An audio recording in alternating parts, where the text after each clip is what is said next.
taught you, please, who taught you to hate the texture of your hair?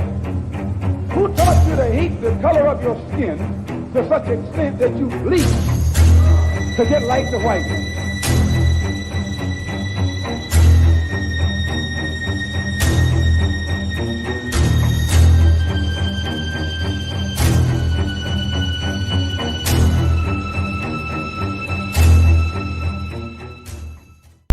Well, but he's just not a teacher. Black people now want to be taught. They don't want to be just spoken to. They want to learn something now. They want to clear the smoke. So what is his purpose? You have to ask him that. You can't ask me what his minutes of fire conference. You have to go to him and ask him that.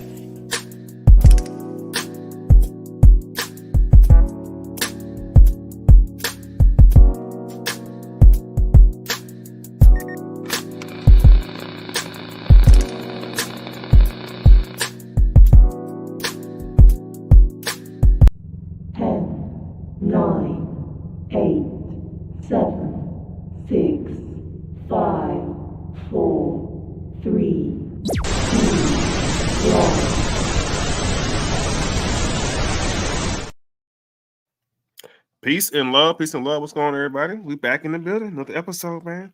Been waiting on this all week. All freaking week waiting on this to happen. And y'all already know how we do it, man. Hop over in the chat real quick. First responders, as we always say here on Crumb TV Network. D Nice in the building. D Nice was in here early, like 12:44 early, getting ready for the situation. Pen and paper gang in the building. Pen and paper gang, make some noise. Go ahead and put them pens and them pads in the chat right now.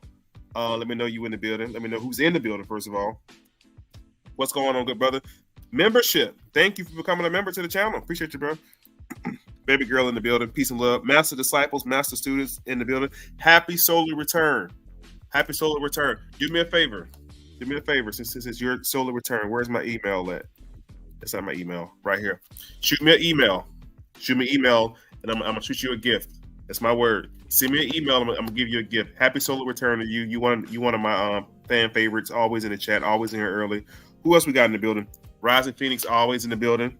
Peace and love. Master students and disciples are in the building. Peace and abundance. Peace to you. True King in the building. What's up, bro? There's a couple people I never have to worry about. Always in the building. D Nice in here. True King always in here. My boy Bruce Lee always in the building. You know what I'm saying? Purple Jag, what's good with you? Right, I know that's right. Classes in session. Pen and paper gang in the building.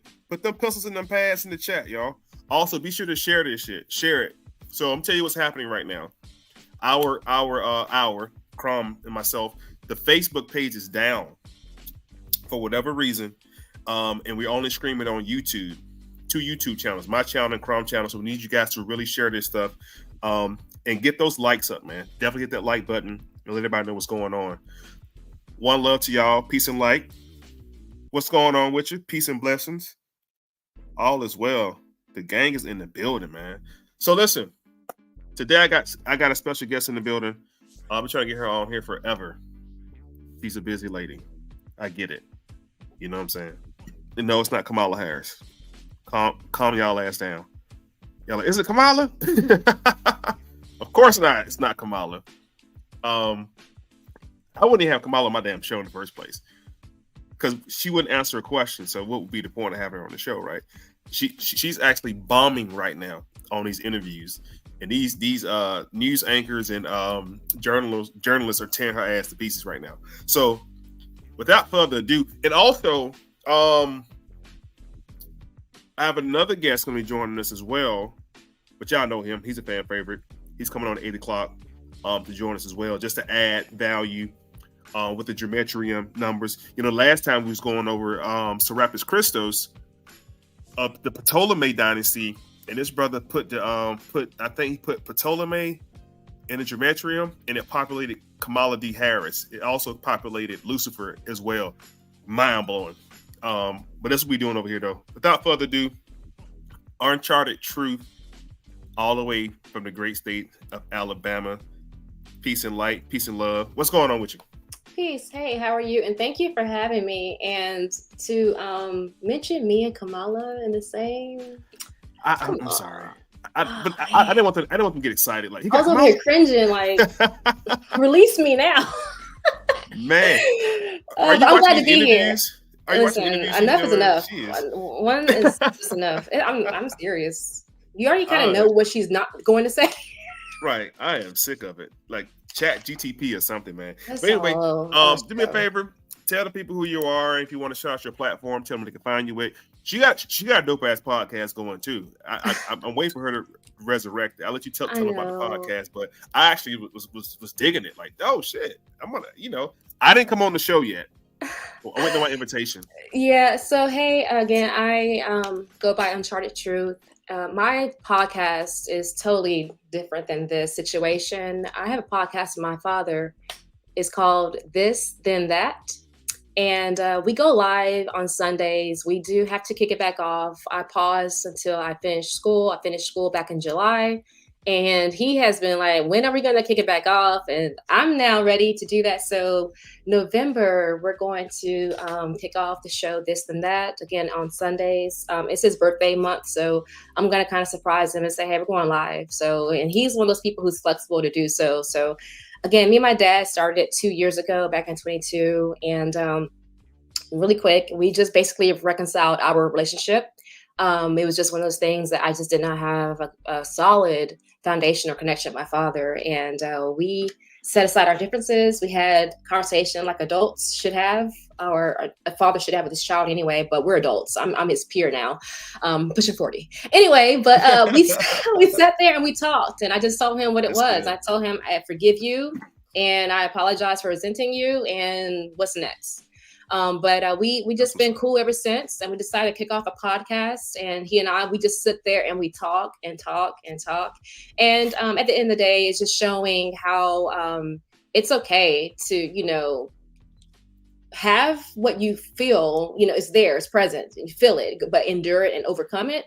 So once I did that and I was able to look at him and talk to him, it's been like we just never, there's always been a connection, but I've never been able to sit in the same room with him because we just never had that. So anyway, my podcast is basically just showing a daughter and a father just bonding. And that's what we do. We talk and talk and talk. So again, This, Then That. And I'm here joining MOI. We've done some lives before. I think the last live we did was like in 2018. We got in trouble. We got kicked off all platforms. And Crumb even invited me. He's like, hey, we got to do this again. And I was like, Crumb, last time we got kicked off, bro. Like, we'll try. But I just have to clean up my delivery a little bit, if you will. Because they're like, you can't say that. What were we talking about last time? I forgot. What were we talking about last time? I was calling out the industry, the film industry, the actors and actresses. Not being what they portray to be, even off screen. They're not what they say they are. I have a background in film. I have a background in radio. I'm still in it, but more so on the strategic communication side. So I'm kind of like, I guess you could say the brains behind like advertising more so, and more on a local scale, not national scale. I was with Great TV for a while, and you just see some things and you realize this is all a script. Like you see it when you're there and you're seeing it. And when the cameras are off and the meteorologists and some of the anchors are talking, you're just listening and you're like, they have to say these things. Yeah. They have to. They may not agree. But anyway, this was like post-COVID. And then they started making some unethical demands. And that's when I left. And I started my own situation, finished up my master's in education and kicked off my own situation. So I do advertising now, and I mean commercials here and there, but mostly I'm the brains behind promos. That's what's up. So let me ask you a question. What's the difference between marketing, advertising, and promoting? Is there a difference? It's all under marketing now. But it's been so diluted now because everyone wants to call themselves a social media marketer, but it's a little more than that. When you have to get in and understand analytics and target marketing and geofencing and certain things, some people just kind of get quiet because they have no idea what that means. But you basically have to know your audience, know your environment. Like, for example, I'm in Southeast Alabama. I have to know the market in Alabama in general, and not just Alabama, but at least the tri-state area, right? Because there is a certain target within this area. We're only 15 minutes from Florida, so we're going to capture some Floridians as well, or Georgians, because I'm 15 minutes from Georgia too. But I have to study them. And some people can promote all day, but are you hitting your target audience? And you do that by geofencing and basically finding it. What is it that they want?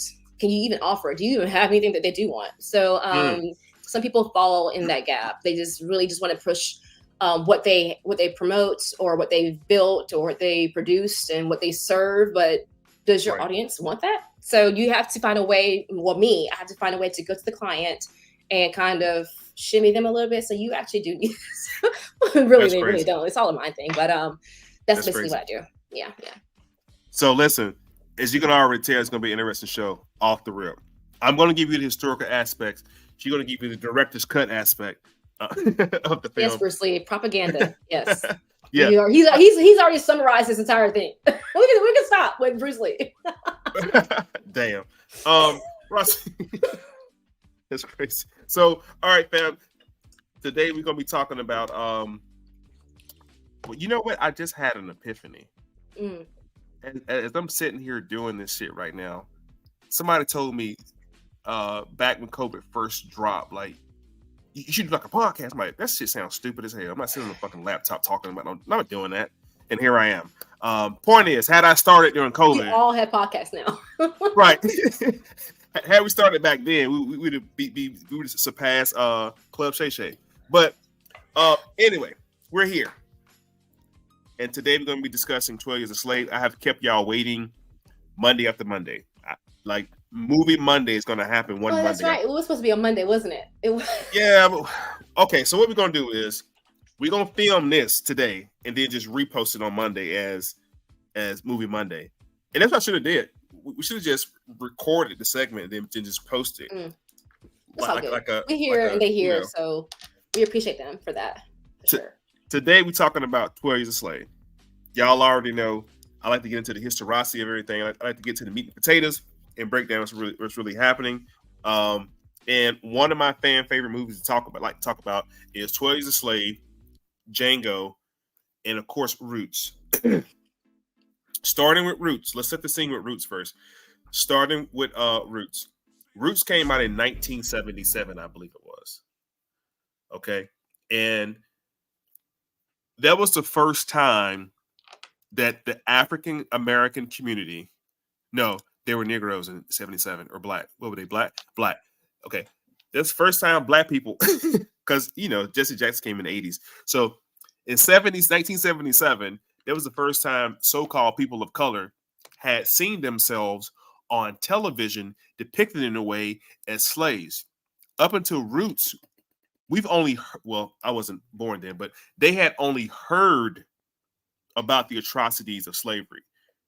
You guys have to understand, I have relatives who were sharecroppers and tenant farmers, like in real life. She has relatives that were a part of the system as well. From my understanding, they didn't look at it like it was like how it's depicted today. They didn't view it like that. Like it was literally a job. You know what I'm saying? And like what I always like to say is, if they had HR or EO back then, we would never heard of slavery. You would have never heard of it. I promise you. Not in North America, because it was just unfair treatment on the job site. And part of the exchange was because the poverty rate was abundant for people of color. You have to think, when the South had seceded from the North, the South had their own currency. There were no Federal Reserves yet. Everybody couldn't have money. It wasn't enough money printed for everybody to have money. They did have the gold standard. They did have other items. It was mostly a barter system, is my point. Bartering was the way to go back then. No different than in the 70s and 80s and 90s in high school. You had trades in high school. Most people of color were tradesmen. So if you was a tradesman, you was a blacksmith, you worked leather, a farmer, whatever. You fixed farm equipment, you took care of cows, you was a cowboy, whatever the case is. You could barter a lot of times in exchange for services. Now, you wouldn't get fair treatment a lot of times.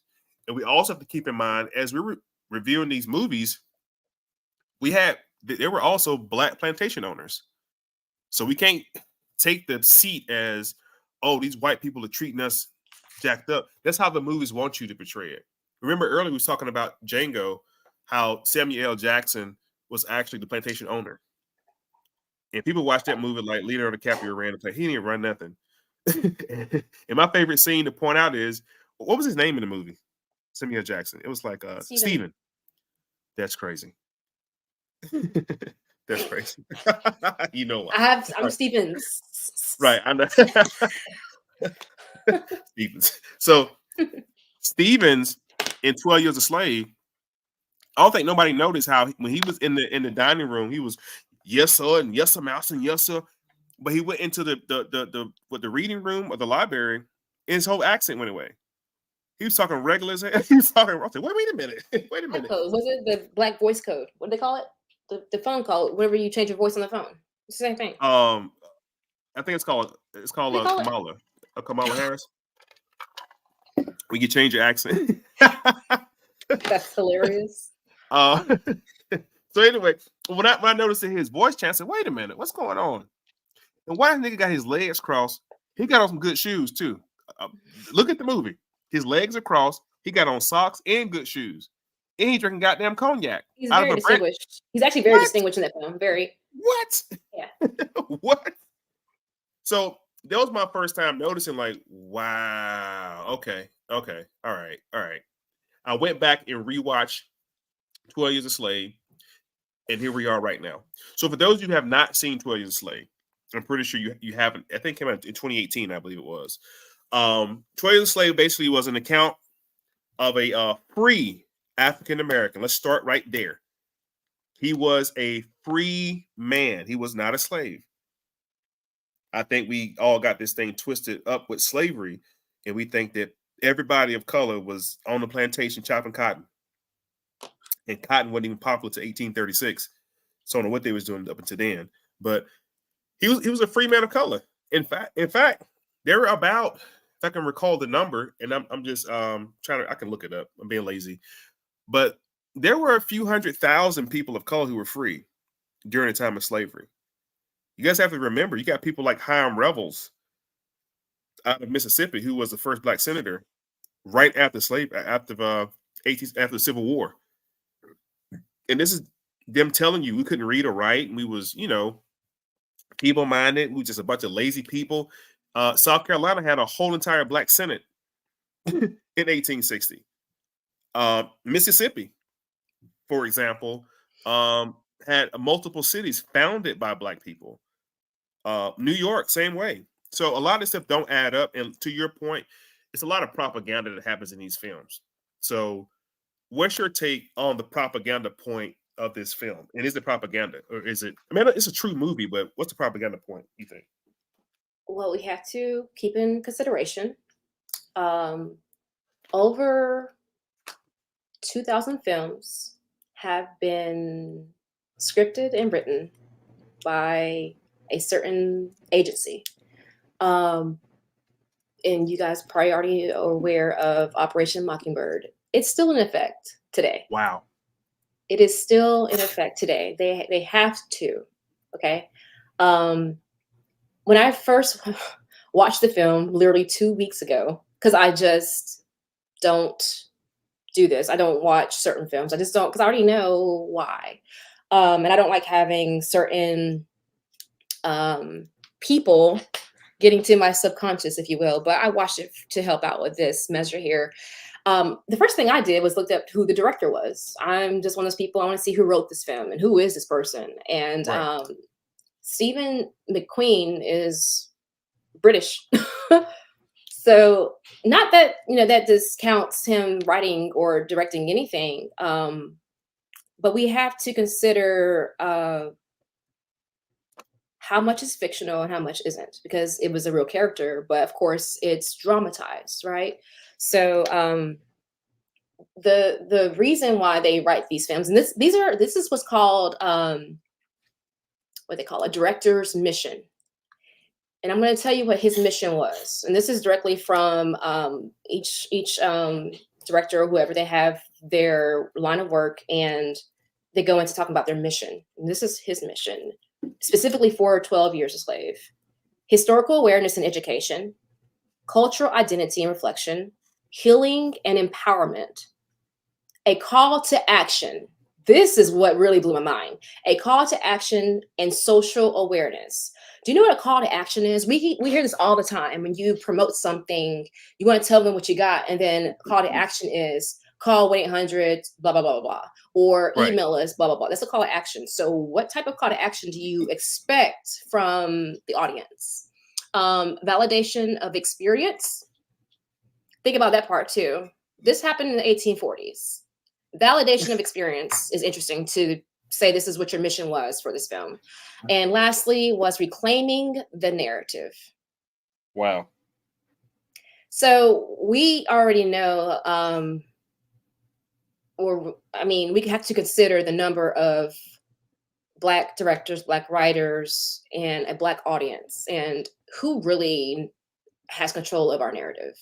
With my initial statement saying a certain agency writes scripts, they have, and there's a huge way to approve certain films that are out to the public, unless you are one of those indie creatives, but then you're blacklisted or you're not even shown.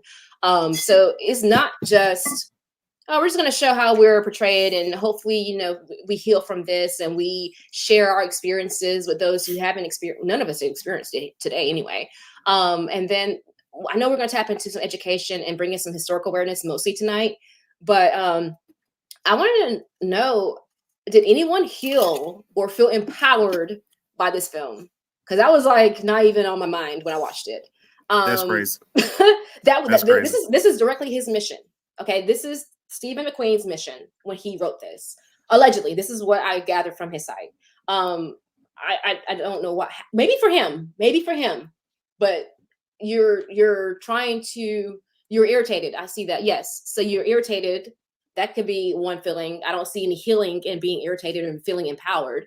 But I'm really interested on what the call of action was. What can you possibly call your audience to do after watching this film? I would like to hear what you guys think. What does that even mean? Call to action is like something's resonating with you in this film. Like if I say a scene where maybe there's a scene, I don't want to jump the gun too much, but when Eliza and Solomon are discussing something and she's just really crying and just feeling, I guess she just wants some empathy or something. I don't know. But at what point do you have some call to action or something that's like bringing awareness for me to say, you know what, I'm starting to have a connection with this film. I had no connection with this film at all. And for one, I had to watch it from a different standpoint, but I have to understand the premises and the foundation in which film is produced today anyway. So hopefully I didn't lose anyone on that, but that's good. My little breakdown really quick. That's good. I remember hearing, and it was a while ago. What's his name? The director of Django. What's his name? Tarantino. There's do like a True Hollywood, something like the interview about the movie, about the film, and they were saying how much trauma happened with the actors. Even the actor in this movie, what's his name? The one who got killed on the boat with a scar on his face. He played DiCaprio, Leonardo. No. The brother. Who? Wait. Oh, the guy, the man, the black guy. Yeah, he played in The Wire. Omar in The Wire. Yeah, Omar. Yeah. It's not his real name, y'all. He played by Omar. But anyway, there's a scene. There's a movie that he was in, and there's a part where he had to act out a real dramatic part, and he actually broke down and started crying. I'm like, damn.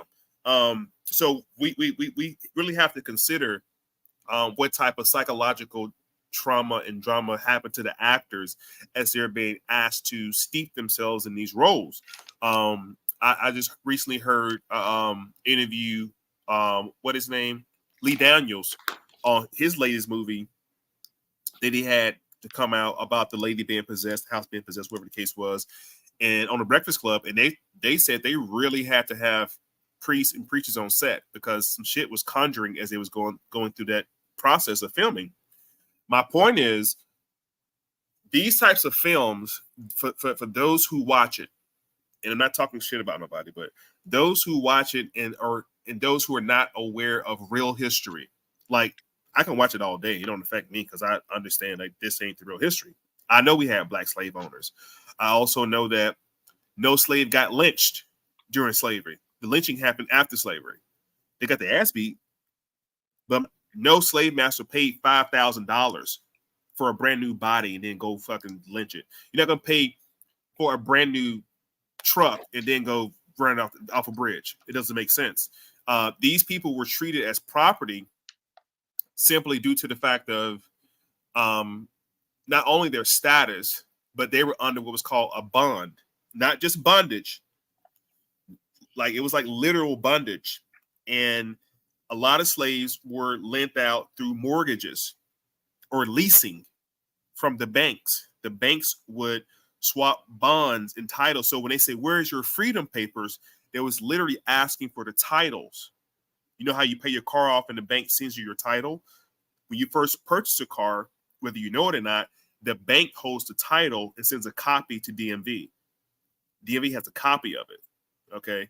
So if your car goes into repossession, of course, they repossess the car, but you don't get the title. So you're not the owner. These were not slave owners of these people per se. That's something that we started to say.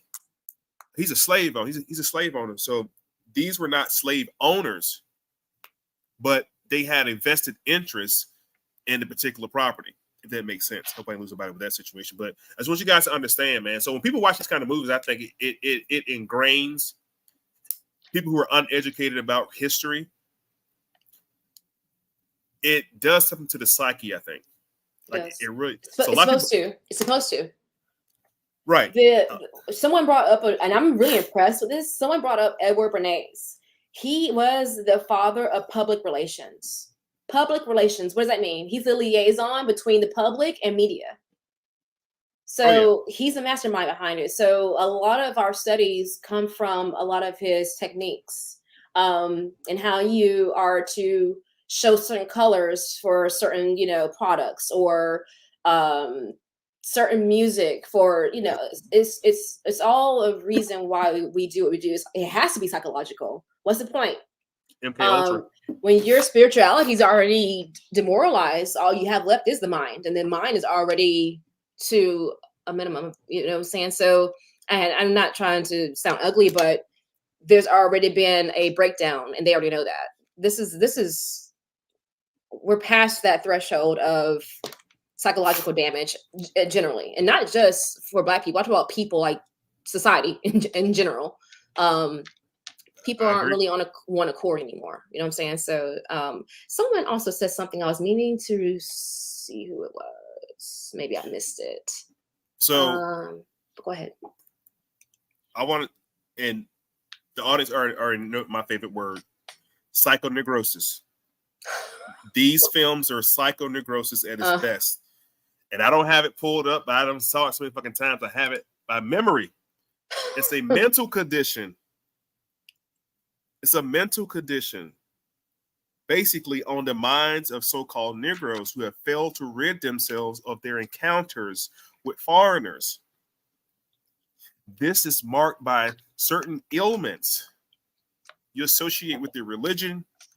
You what is called self-group depreciation. And right now, the so-called Negro in America is the most divided. What's another word? The most divided and just combative people against one another. But that's been all orchestrated.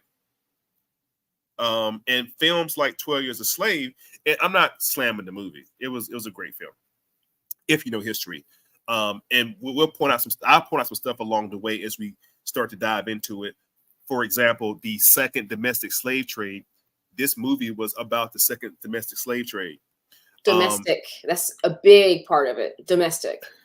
Absolutely. And it was the worst slave trade. Yeah. And it was the only slave trade that you guys and girls should be concerned with, because it's the only slave trade that directly affected us. The transatlantic slave trade out of Africa had nothing to do with you. I know. Whatever. Prove me wrong. I'm telling you, This particular section of history. So all those slave movies, including Roots and what's the Color Purple, was the early 1900s. But a lot of these movies took place in the 1800s. You can't find a slave movie from the 1700s, 1600s. They don't exist. Well, the 1840s was a very pivotal point for us as a people. Why You have to think about what was happening. We already. I mean, this is a character, of course, but this individual is just one of the many that had already owned land. He was already a free person. So, in the southern states, when they had to emancipate, you know what I'm saying? Like only a few states had to emancipate. Where he was from, what was that for? What for? I'm already free. You know what I'm saying? So they had to put bondage on people. They had to, and it has to be something that has to keep being said over and over. Outside this consciousness, it does more damage than knowing right or wrong. Way more damage. Perpetuity. We do have a another guest. The high priest just entered the building. I'm gonna bring him on stage real quick. Good brother. Hey, peace and blessings to all of you, and hello to the goddess that's on the platform. Hey, how are you? What's going on? Hey, listen. I want you to do me a favor. We're not gonna do it on this live. I want you to do her name and in the geometrium. At some point, because I would love to hear that. I would love to hear about her name. So, okay, she like, what the fuck going on? So, you mean gematria? You talk about gematria, right? Is that what you're talking about? Gematria. Okay. Absolutely. And this brother here has the gift of breaking down people's names numerically and aligning it with who you are. It's on point. It's already been proven, and we do it every Sunday, so it's crazy. Okay, cool. But so good, brother. We're talking about the movie 12 Years a Slave. Of course, do your thing, add value. We're going to be throwing out some things, some names, historical references. Uncharted Truth is going to be giving us kind of the director's cut behind the scene and what she sees. I want to say this real quick before we move forward. I remember when I was in college, eons ago. It wasn't that long ago. But and we had this one class. I forgot what the class was, but it was a 6-week class, of course. And we had one assignment was to break down and analyze a commercial. And I remember after I did that, I was never the same. I got you. I was never the same. Because he taught us what to look for. For example, my commercial was a Tides commercial, laundry detergent, and we looked at the colors, what time of day they showed it, who was all in the scene. The letters popped out and retracted back in. It was small print at the bottom of the screen. So for a long time, when I saw commercials, my eyes would go to the bottom of the screen to the real tiny print. I would go to the bottom of the screen because I had been trained to look at that kind of stuff. And it really screwed me up watching TV. So much so it carried over into movies to where there may be a scene and everybody's watching that one scene. I'm looking at the background of the scene for no reason, trying to find some stuff in the background. Yeah. And I'm like, I can't correct myself anymore from seeing it. It's like to the point you made earlier, like once you know that it's a trick or it's a game, like you can't unsee it once you know it. You know what I'm saying? So they kind of screwed me up from watching movies. That's why when I watched this movie, 12 Years a Slave, I saw it differently. Mm-hmm. One, I know the history behind it. Two, I just saw certain things that wasn't making sense. Like in Django, like why is his socks clean and his shoes clean? Like nobody saw this. Like I just saw shit people didn't see. Sure. So anyway, during the 1840s, we're talking about, according to the census, this is the updated census. The first census was 1790. That was the first U.S. census ever in the newly formed colonies. This is 1840s. According to the census, around 386,000 Black people were free in the 1840s. It just says Black people. This does not include colored, which we know that by this time frame, Native Americans were being reclassified. Also as Negro and colored as well. So this doesn't really tell us if it's half so-called Indians and half so-called people of African descent. It just says 386,000 were already free. Now, we will never know who they were by name. We would never know of their legacies. We would never know who they were. They probably had it going on. They probably owned land, all kinds of stuff like that, and we never know of them. When it comes to things like manumission, which is mean being free, there was also a thing of, see, that's 1790 right there.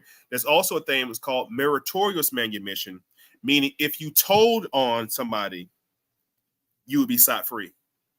Not emancipation. So we can't think about emancipation. Emancipation simply means transfer of property. It doesn't mean free. Lincoln had no authority to free anybody because Lincoln was not the president of the South. Okay. Mm-hmm. And we won't go down that road again. We talked about it plenty of times before, but we just know that emancipation does not mean that. It should have been the proclamation of liberation. Liberation means completely free. You're off the chart. In fact, Lincoln reclassified Black people as contrabands of war, which is even worse than slavery. So, and I say all that to say we have to fix our mindset as we go into the film and understand their narrative. Like let's try to reset the narrative in our mind and not take it so personal. And nobody, I can't say nobody. How many of y'all, and I'm gonna let Uncharted Truth talk about this. How many of you all have relatives that either participated in slavery, was a part of slavery in some fashion or form? Press 111 in the comments if you had somebody you know in your family, not somebody you heard of, somebody in your family that was a part of this narrative. 111. And I would like for Uncharted Truth to kind of give us some insight to her, because her family has actual lineage and they're actually landowners from this situation. Not the movie. Unfortunately, I would probably have to join you again to share like letters. They're written letters in cursive from an owner to my 5th great grandfather. So he married into wealth. And by he, I mean my 5th great grandfather married a woman who was a descendant, and not openly. This was something that, he took care of her because he knew she was his. But he married into wealth. So back then, divorce was an uncommon thing, and they just basically just kind of rolled with it. And at least that's the narrative that we know. And he wasn't going to leave his wife because he didn't have anything. He married into wealth. But anyway, the handwritten letter basically is from Absalom Powell, Captain Absalom Powell. He was in the Revolutionary War. Colonel. This was all Google, and I found some of this out on YouTube, and I'm looking at names. I'm like, why is this so familiar? And when my grandfather passed, he left me a manila envelope, and it had a lot of these names. And anyway, it just kind of helped me find my my search, or helped me with my search. Anyway, the letter was from the captain, who was allegedly a slave owner, if you will. However, there was no slave schedules. They actually had their own census reports. This is back in the 1840s, I believe. I think the census started in like 1790. Anyway, there was a will from Absalom Powell to my 5th great grandfather, giving him land. And it was 30 acres out in North Carolina, White Bluff, North Carolina. Anyway, it's still there. We still have family there. Actually, I'm the last of my generation. I'm the last Stevens. But anyway, I was able to trace back very far on Absalom Powell's wife. Anyway, I was able to trace back. But I would like to do that one day and share that, because it goes all the way back to Wells or whatever. But they settled here in the Carolinas, and then they migrated down to Alabama.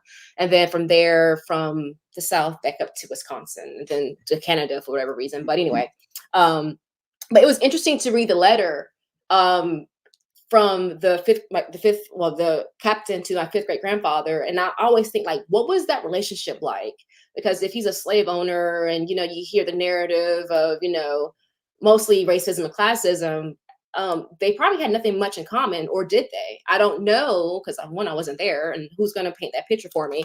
But it was just, to have a handwritten will to my family and say, here you go. And it was just, an interesting perspective. I'll just share that Right. and to come across it. And that kind of shifted my mind a lot. When we hear about the whole race and classism thing, it just kind of makes me think like, well, that's your perspective, but we weren't there. I don't know. I have no idea why that was left. I mean, I have no idea what that was left to him and to our family, and we still have it to this day.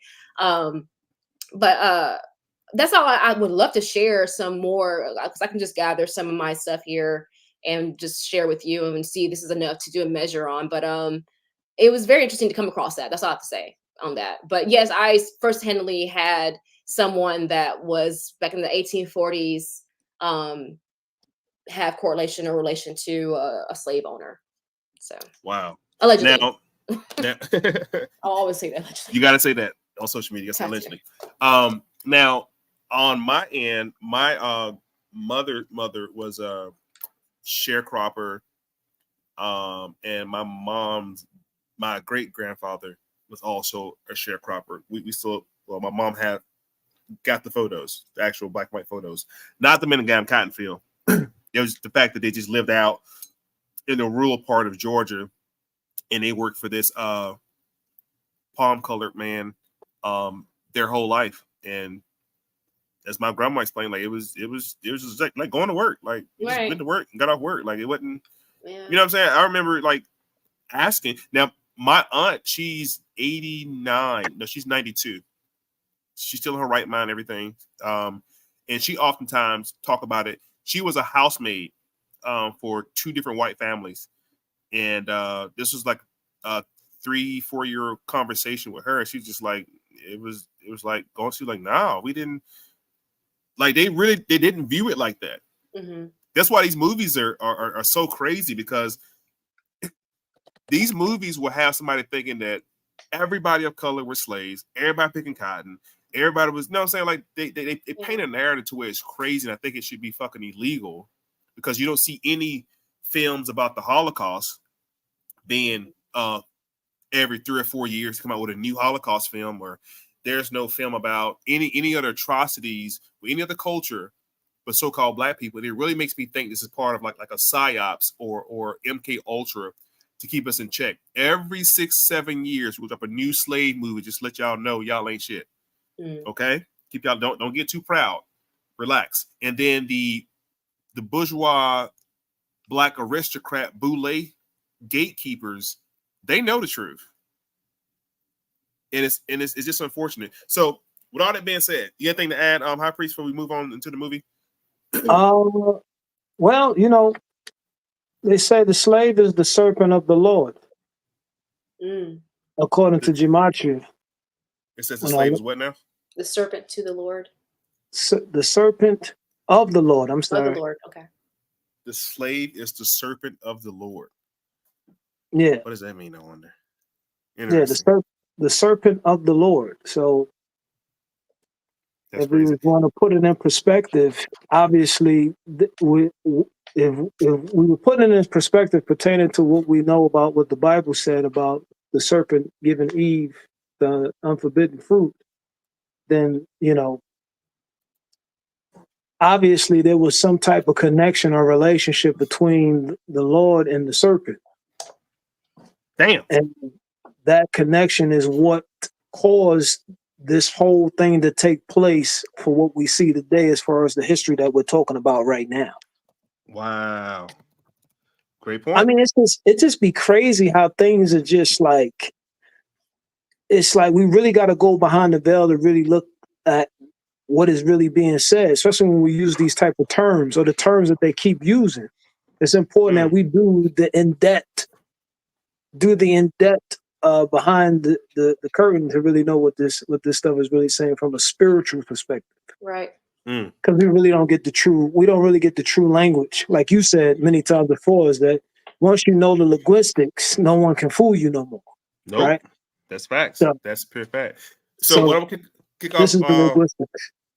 I'm kick off right now is the actual trailer for the movie, and then we got about 3 or 4 scenes to get through and break down, and I'll let Uncharted Truth lead those preceding scenes. But let's just check out the trailer real quick. I already know I'm gonna get flagged on YouTube. I don't care. This for the ancestors. I don't care. For the ancestors. my ancestors were not slaves. So I don't know. Let's check it out.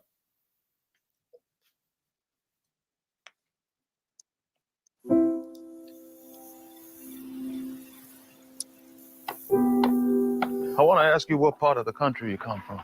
I originate from Canada. I guess where that is. Oh, I know where Canada is. I've been there myself. Well, travel for a slave. Solomon Northup is an expert player on the violin. Okay, right there. Hold on. Time out. He said you're well traveled for a slave. What was meant by that?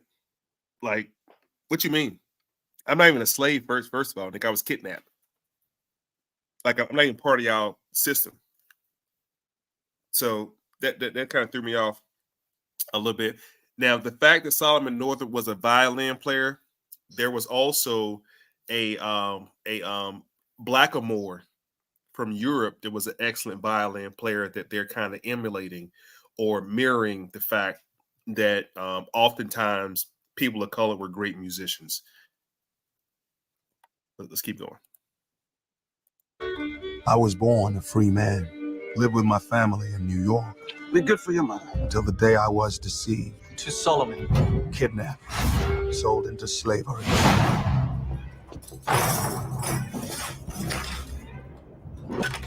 Well, boy, how you feel now?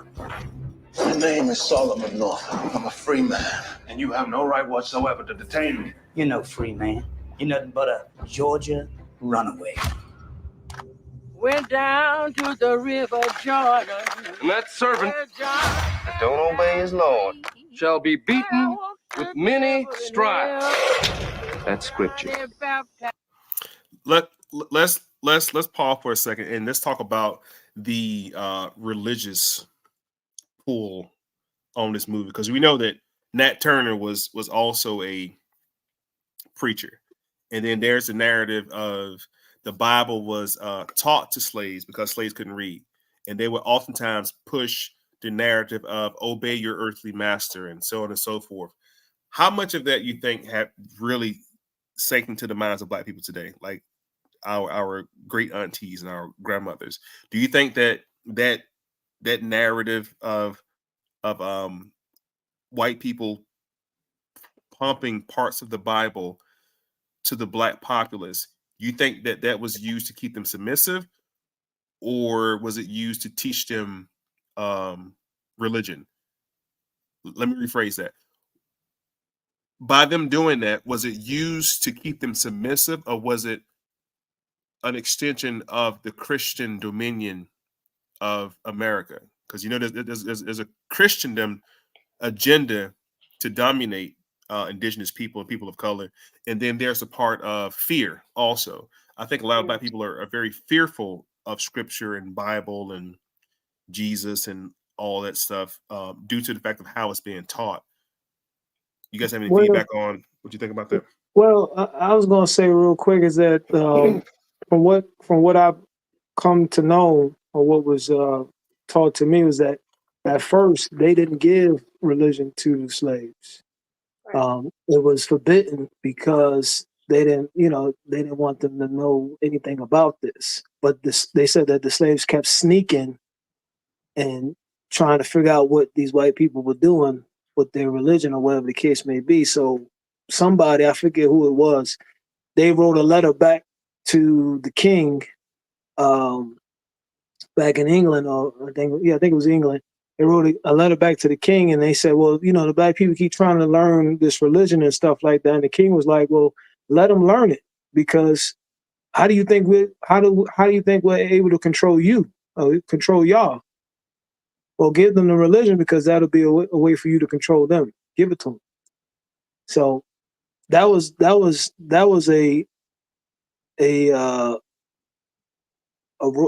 basically it was given with permission to go ahead and give it to them, because that's how we control everybody. That's my take. You both hit it.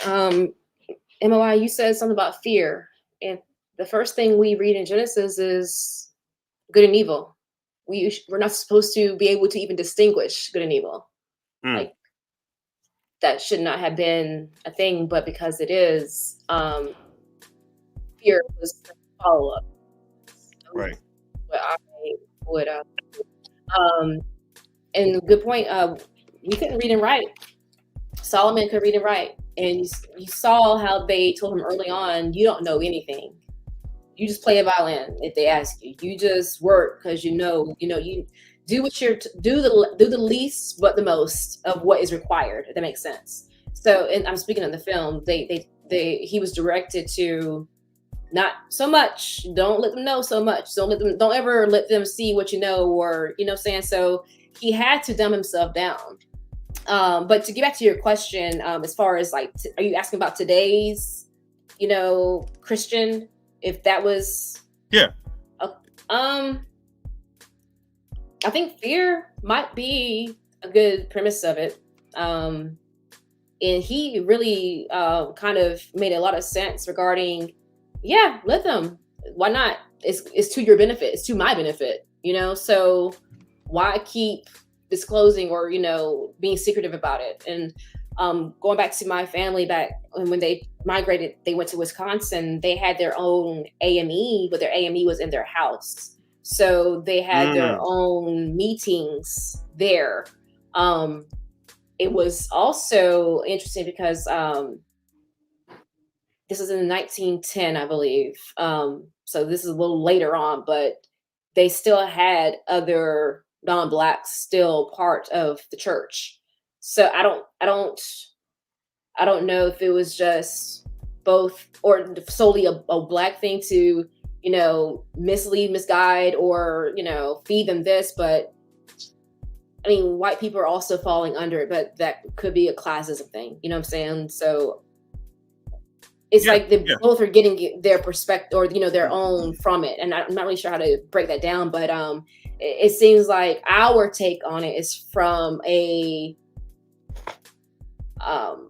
like the low of the totem pole, and maybe if they read it from their perspective, seeing the white Jesus on walls and this and that, they might have it. Well, not might, but they have a different perspective and different outcome on it. So it could definitely psychologically, belittle our population more so, of course, because the basis of it, Yeah. Let me add to that real quick. So one of the things that they knew for sure was that they had two, it was two systems that they created. It was the fear system and the belief system, right? So they had to use that's what religion was like. That's how it actually came together. It was the underlying spell under what religion was actually supposed to be doing, which is what it's doing right now. It's doing exactly what it's supposed to do. It's supposed to keep you in fear, and it's supposed to keep you in belief. Fear just means that you fear the unknown. And as long as you don't know yourself or your identity, that's how I keep you in the fear. But the belief side says, as long as I keep you in belief, you'll never know. Because I always ask Christians, I say, hey, what's better? Is it better to believe or is it better to know? And they tell me it's better to know. So I say, then why do you believe so much? So, these are the keys to the game of what that spell is fear and belief, and that's what it's built on. Great. Excellent point. Here's what I was waiting on right here. You made a great point. Stockholm Syndrome. You got your pen and your paper, write that down and go look that up. Don't presume or assume you know what that means, okay? Look that up. Because when you look up Stockholm Syndrome, I want you guys to look up something else besides that. So write down Stockholm Syndrome. There was another condition when slaves kept trying to escape from the plantation. They were diagnosed with a condition called drapetomania. So not only we're talking about the psychological ills of the enslaved folks, this shit really happened. Stockholm Syndrome really happened. Can I add to that real quick? Sure. This is funny. According to gematria, Stockholm Syndrome is equivalent to, in gematria, Social Security. Get the fuck out of here. Wow. Get the fuck out of here. Wow. It'd be funny, bro. And then when you think about Social Security, Yeah. we waiting for it, right? And they be using it as a tool to be like, hey, in the next couple of years, Social Security about to be out the door. It ain't going to exist. Right. Stockholm syndrome, making you want that Social Security. Same thing with what brother just said. But that's crazy. So I had 2 points to make, but I think they have escaped my mind. No, I did. They escaped my mind already. So what I want to do is turn it over to Uncharted Truth, and I want to set you up for this scene right here. If you want to talk about the scene a little bit, this is the scene when they were on the ship, and you made an excellent point about this conversation they had. And I don't want to play it yet. I want to kind of get you. I was going to say play it. Okay. This was the first scene I watched that I wrote down the timestamp for. And if you want to go back and watch it, it is timestamp 33-minute mark roughly. And these three right here have all been kidnapped together, if you will. Now they're already on a boat. So before they got to the boat, they were on a horse and buggy, lay down, hidden, okay, or concealed.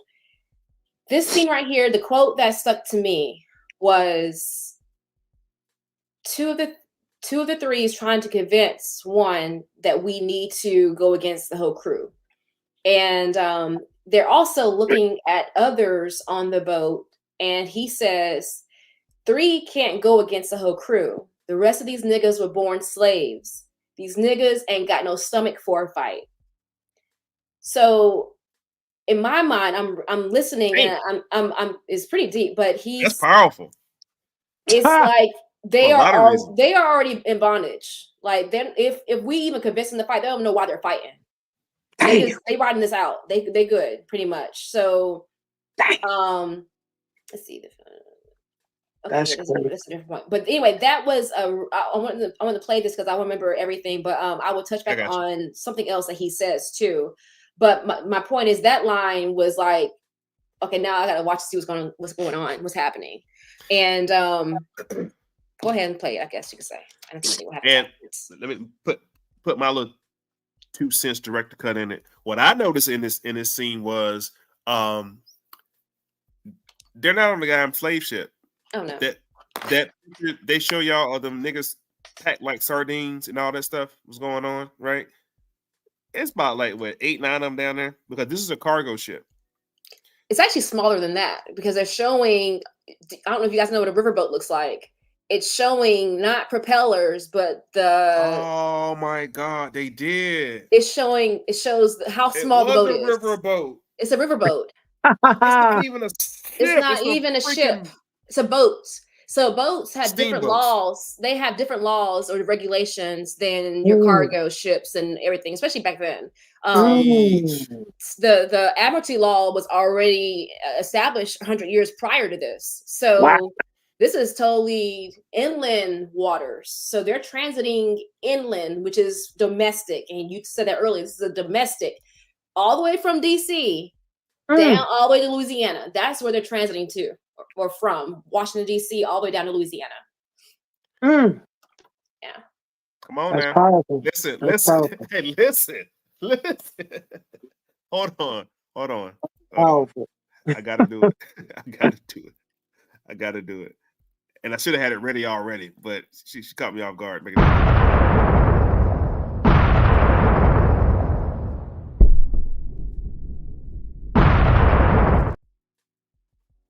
This makes you rethink everything.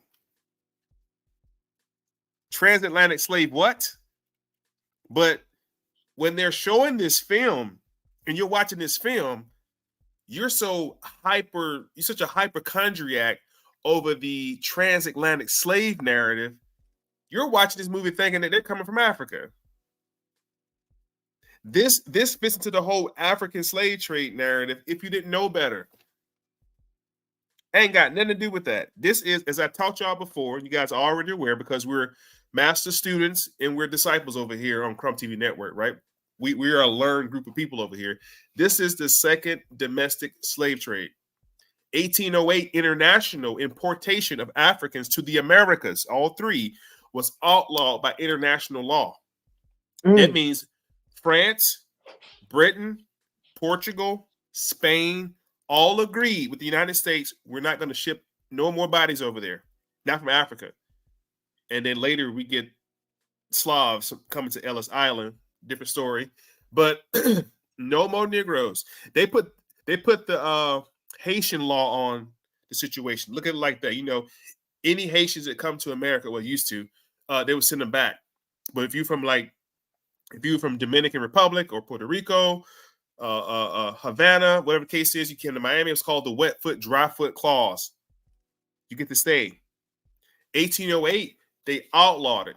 So now these are inland waterways. Mm-hmm. Mississippi River big as hell, y'all. It's huge. That means certain admiralty laws don't apply. Don't apply. Okay. And I'm so glad you made this distinction, because when I watched the movie myself, I was thinking in my mind, right? They left DC and they came around Florida and they came into the Gulf of Mexico because they came to New Orleans. I never considered the fact that it was a damn riverboat, and they riverboats don't go on oceans. No. Damn. So no matter what kind of boat it is, or we'll say vessel, it's a vessel. The ownership is going to be under the captain. That's why when he got to the pier and he started calling, he's like, "No, don't you go off that brow yet. Like, this is my property right now." Yeah. Remember, the captain kept telling the guy who was calling his name, which wasn't his name. But he if you cross that brow, of course you belong to whomever made that payment. But at the time when you're on a boat, you belong to the captain, or at least the ownership is under him. Which reminds me of my Navy days. You too. Yeah. We had to ask permission to go off the fucking brow. Yep. And ask permission to come on board the ship. You couldn't walk on. Now, this is any Navy person, any Navy veteran in the audience. Y'all remember when we got ready to leave the ship, we had to ask permission to go ashore? Yep. And they had to check us out, examine us if they were standing a good watch. They had to examine us before we went on to the shore. Same laws, same regulations, everything the same. Now, in this situation right here, there's a manifest, because this is called, when the ship docks, it's berthing. And there have to be a berth certificate or manifest of all the cargo listed on board this ship. That's the tobacco, that's the gunpowder, that's the brooms, that's the mops, and the human cargo. And well, we're gonna show that scene in a second, but great point. Let's go ahead and show that scene real quick, what you were talking about earlier about the them plotting. It didn't show the part we was talking about, but basically the conversation started with the guy that's doing all the talking, not Omar from The Wire. May he rest in peace. I don't know the brother's name. He passed away, I think, 2 years ago. But the one brother in his ear, the closest, is telling him that, listen, you better act like you don't know nothing. Act like you don't know nothing. You can't read, you can't write. Even though you can, pretend like you don't know nothing. How many of us are working jobs right now with YT people, and we have to pretend like we don't know nothing to keep our job? We have to dumb ourselves down in fear of losing our job. I know for a fact. I know it's for a fact, because I'm looking for employment right now. And I'm thinking about this. When they tell you you're overqualified, that means you are a threat to somebody on that job. Wow. You hear all the time now, you are overqualified. Your black ass ain't coming on this job taking nobody's position, because first of all, you got too many degrees. I don't know what that means, but you are overqualified, and currently the manager and the supervisor that you're working for, you outqualify them. They ain't gonna tell you that shit. They just can't hire you, or they can't afford to pay you what you work. But anyway, tell nobody who you are if you want to live. Is that discrimination? Well, you can't. Is that a form of discrimination? You're overqualified? It's like racism. You can't really prove it. Right. You can't prove it. You just know. Can I add to that? Stockholm syndrome. So remember the guy that they caught that was supposed to be sitting in the bushes trying to assassinate Trump, allegedly? Yeah. his name comes to Stockholm Syndrome. Get the fuck Mr. Ryan Wesley Roth. Get the fuck out of here.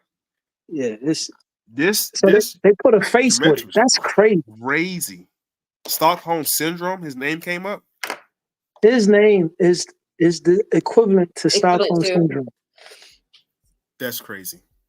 Now, the rest of this scene, again, the guy with the bald head, he ends up getting killed on board the ship due to the fact of one of the, I guess the first mate or one of the YT sailors came down to the bottom level and tried to molest one of the female captives, and he tried to help her. Unfortunately, he lost his life. Yeah. In the movie, he lost his life. But this whole scene to me sets up the mentality of like, look, nigga, if you want to live, bro, you do what you got to do. And a lot of black men carry the attitude because black men are in media right now. Like black men for the last 2-3 weeks have been like kind of the hot topic right now. Let's think about the psychology of black men for a second when we're in positions and taking jobs that we don't, we know we better than this shit. We just got to take it though. And what we say, man, just do what I got to do. So in this shit, they're like, man, just do what you got to do, bro. Just do what you got to do, man, and just get through. He's like, damn, bro, you mean to tell me I was just in the store buying my wife a Birkin bag. I'm gonna show you that scene too. It wasn't a Birkin bag, I'm being funny, but I was just buying my chick a Birkin bag. I got booked for a gig to play in DC. Somebody done P-Did my drink and I got kidnapped and I'm here. Dang. That ain't fair. It ain't fair. That's not fair. Like, nigga, look how fair it is, bro. And then the scene you said earlier, they actually said that. Like, listen, man, the rest of them niggas ain't gonna do nothing. Think about it like this right here. In the 60s, you saw the Black Panther movement, you saw the Christian leadership movement. You saw what's his name? Coakley Michael, and you saw Eldridge Cleveland. You saw the Black Power movement. There was a lot of Negroes sitting at home not doing shit. There's a lot of Negroes wanting to get involved. There were so many black people just going, I ain't got time for that. If you watch the movie The Butler, which is another great movie we're gonna look at too, there's a scene in The Butler where Forrest Whitaker, and I forgot the actor's name, his son, I think he's a Briton too. He's from England too, but he wanted to go join the Black Panther Party. And Forrest Whitaker, who was a butler at the White House, remember Forrest Whitaker in the movie Butler was trained to be a house servant. There used to be a school in the Navy. I was a cook in the Navy. There's a school called Starkey's out in Nevada. And Starkey's teaches you how to be that. I didn't know till after I got to the Navy. I thought it was just a cool situation. Like I worked for the Army when I was in, by the way, but it's like they teach you how to take care of this white man. I worked in the house in the Navy, by the way. I was on board the ship when the Air was on board the ship, but we was in shore. I worked in the house. And I never went through the fucking front door, never thought about it. I never thought about it. Because the driveway was in the back. I mean, you have to think about on ships, you have certain ladder wells you can't go down or up, certain P-ways you can't go up and down or through. It was always this class, you use this. This class uses this. That was always for, your higher ranking people. Higher rank. Yeah. So and you know what's so crazy about that point? People were fearful. I saw people because I worked on the Blue Tile. I see people accidentally walk through the curtain, just fucking freeze up and run back out. I did on purpose. I walked through on purpose. I got photo. I'm on official business, but I'm walking through here. It's exactly what it was. Yeah, so yeah. Anyway, you kind of see three different mindsets in this scene. Focus on the next scene. You see three different mindsets going on right here. But let's go back to what you just said now and how often this happens. You said, how long did you serve in the military? 10. And until now, you didn't realize you were going through the back door. Yes.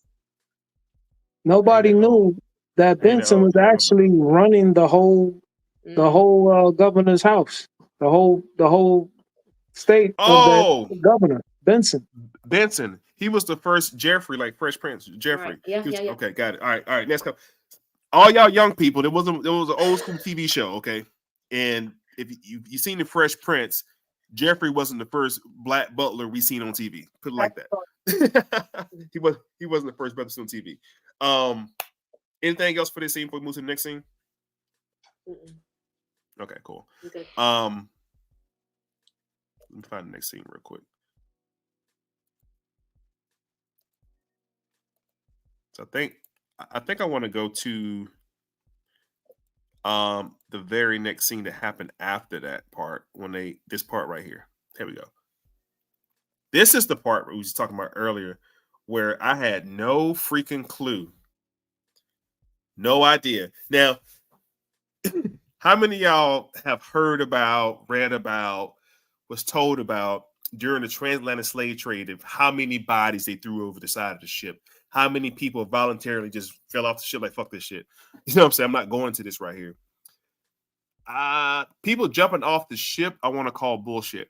First of all, they didn't know they had no idea where they was going to even jump off the ship. They had no idea that their destination was the condition they was going to. Like, nobody that caught the boat earlier sent a text message to niggas on the shore. Hey, don't get on the ship. Like, nobody did that. Like, nobody knew what the fuck. And I'm talking about the African slave trade now. We have to consider. That was an Amistad. Amistad is the only movie that we see of people coming out of Africa. And even with Amistad, the USS White Lion, not USS, but the White Lion was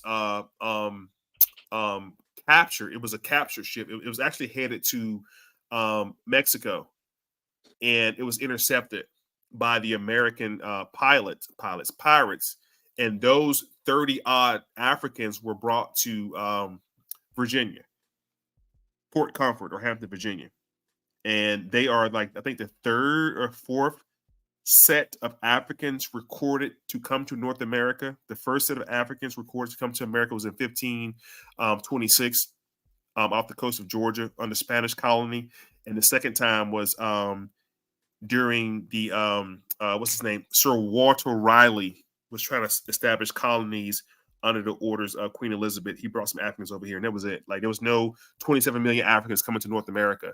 But the point I'm making is this scene, if you're unlearned, what have you, think, like, we just found out 15 minutes ago, this is a fucking riverboat, and they're not even on the ocean. They're on the actual rivers inside of America. But I just want to call bullshit that nobody jumped off the ship. Okay. Pretty sure people died on the way over here.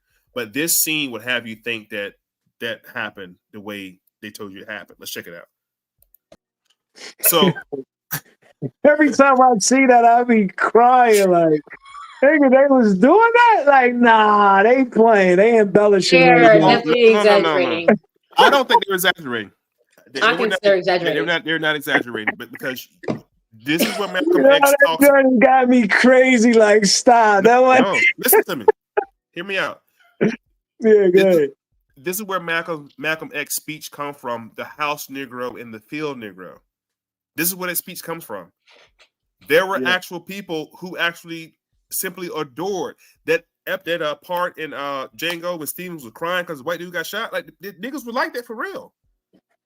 Stephen was under different circumstances. But what I'm trying to correlate is the love that black people had for their masters. And they still do. Okay. Because I guarantee you, if Trump was unalive tomorrow, niggas be crying. Like, what you crying for? They still do. You know what I'm saying? Like, this is a serious situation. I want to point your attention to the far back to the white fella with the black cap on, walking briskly across the deck. Mm-hmm. He's known as a stevedore. Okay. There were also black stevedores. And they were bound to the ship under an apprenticeship or servitude. Meaning there were black people on the ship just working on the ship. Like, that's their job. Or on in this case, a riverboat. They actually just worked on the boat. Like, so you would see enslaved people or captives, and then you would see other people of color who were employed by the captain. Who else gonna put the coal inside the oven and swab the decks and paint the ship? These are boatswain mates. I'm joking. You know what? She was a boatswain mate. These are boatswain mates. So it's true. I just want to point that out. And there are actual people who were like that. They, you know what I'm saying? And what's happening right here is a bill of exchange. Hey, I got paperwork on him. No, y'all stole them. I come to your front, bro. You stole my car. This is my car. No, it ain't. I got the VIN number right here. Damn, give me his car back. Yeah, it's property. That's what you're seeing, ownership and property. Let's continue. You know what would happen though if this? I mean, this would happen today.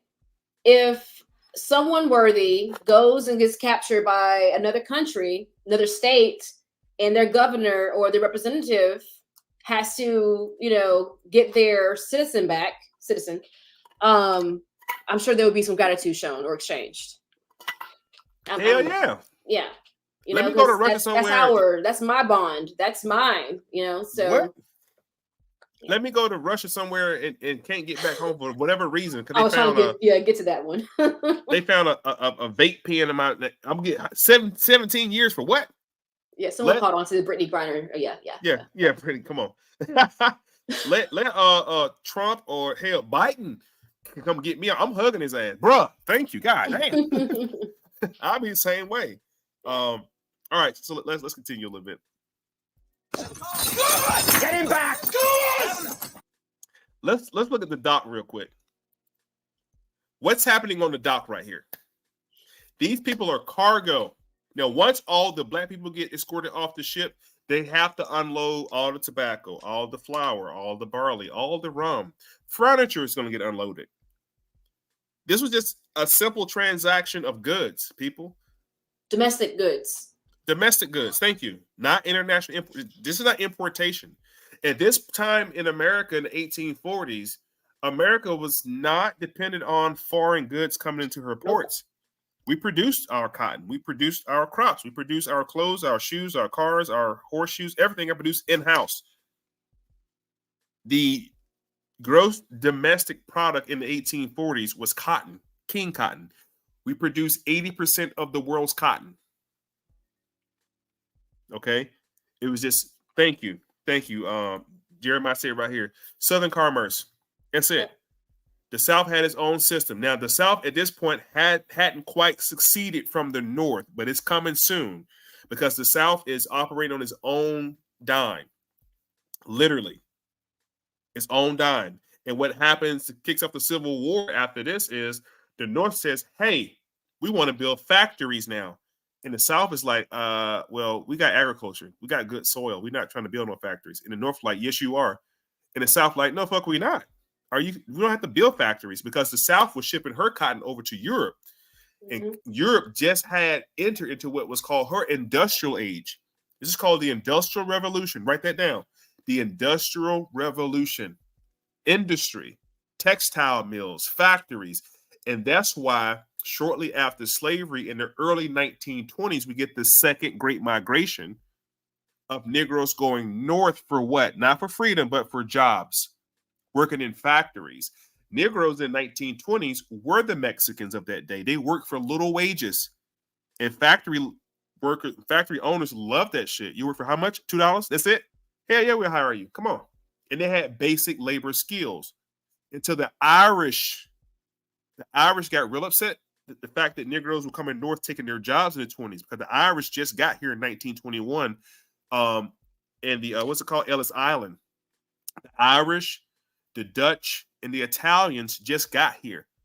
They the one that need the jobs. They were promised their jobs when they got here, but the jobs are already taken. So you start to see Irish groups create what's called unions to keep Negroes out of these jobs. And they gave the Italians the fire department. And they gave the Irish the police department. Let's continue.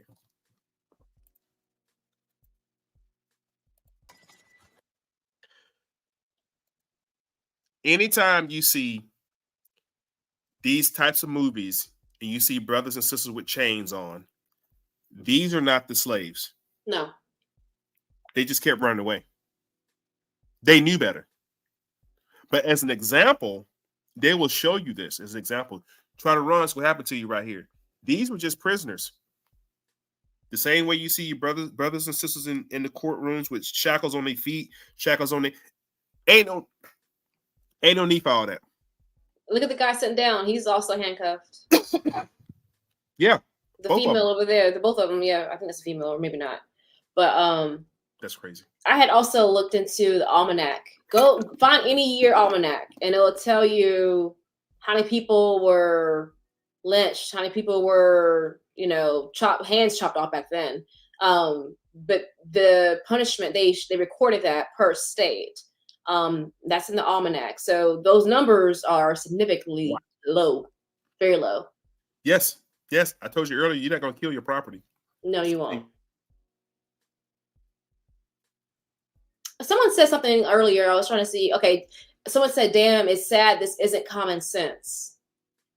When you watch movies like this, or the common audience or your general audience, they are probably watching to feel something and not think.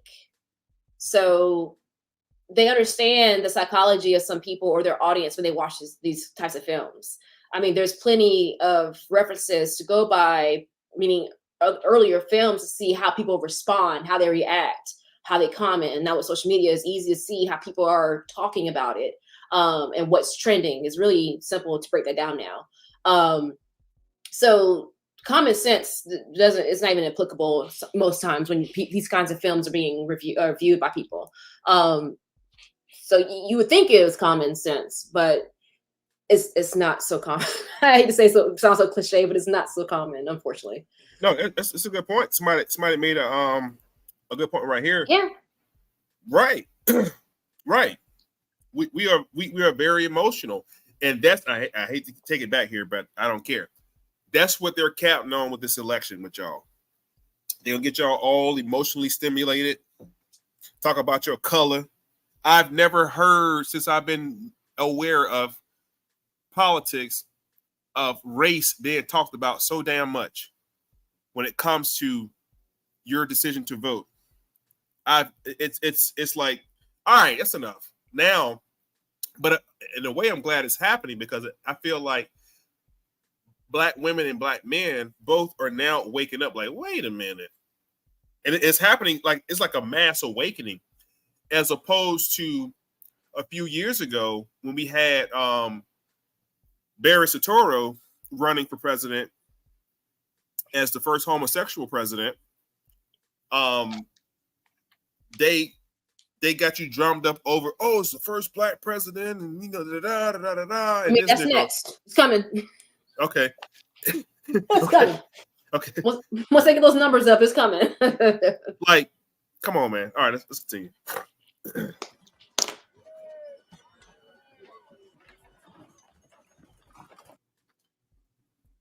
I want you guys to look at what the director is showing you now by showing you the faces of these Black men. They're showing you how they look. It's they don't give up. This is for the viewer to tap into their own imagination. That's why they do these B-roll clips. This is not, there's no need for dialogue, because the dialogue is already going on in the audience's mind. They're thinking whatever they want to think. Their imagination, when it runs amok, it is really actually dangerous. But and dangerous to yourself, because you're imagining whatever you want to imagine out of any situation or scenario. He's missing a hand. I just saw that. You see that? Yeah. I have to take a break for my dog, so I'll be right back. Okay. This brother's missing a hand. Think about that. Look at how they looking. These are grandfathers and dads and brothers and uncles.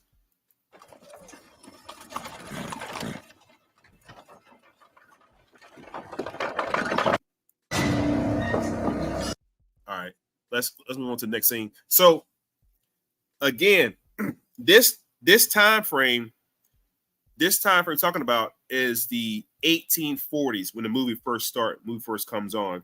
It starts in the 1840s. That means we're probably about about a good 18 years or so, 18 years or so away from the physical Civil War coming up. That's how close in proximity the time frame of the movie is. All right, let's move to another scene real quick. And you guys can feel free to add whatever point you want to add about anything. Or I can pull up another clip. Yeah, This is the clip you have next. This is the clip that I want to pull up right here. Okay. And then we'll go to what's her name when she's crying and everything, because I definitely want to hear your point with her with that, to see what your thoughts are on that one. Sure. So this particular scene right here, this is in the beginning of the movie. You see his son is in there like he's stealing with his dirty hands. It's candy. Little badass. His daughter is over there by the window looking at stuff. His daughter's dressed nice. His son is dressed nice for that time frame. I mean, they didn't have any Balenciagas out back then. He's dressed pretty nice. His wife is dressed pretty nice. The store owner is not calling them out of their name, not treating them like Negroes. So we can just already assume that this is not the South.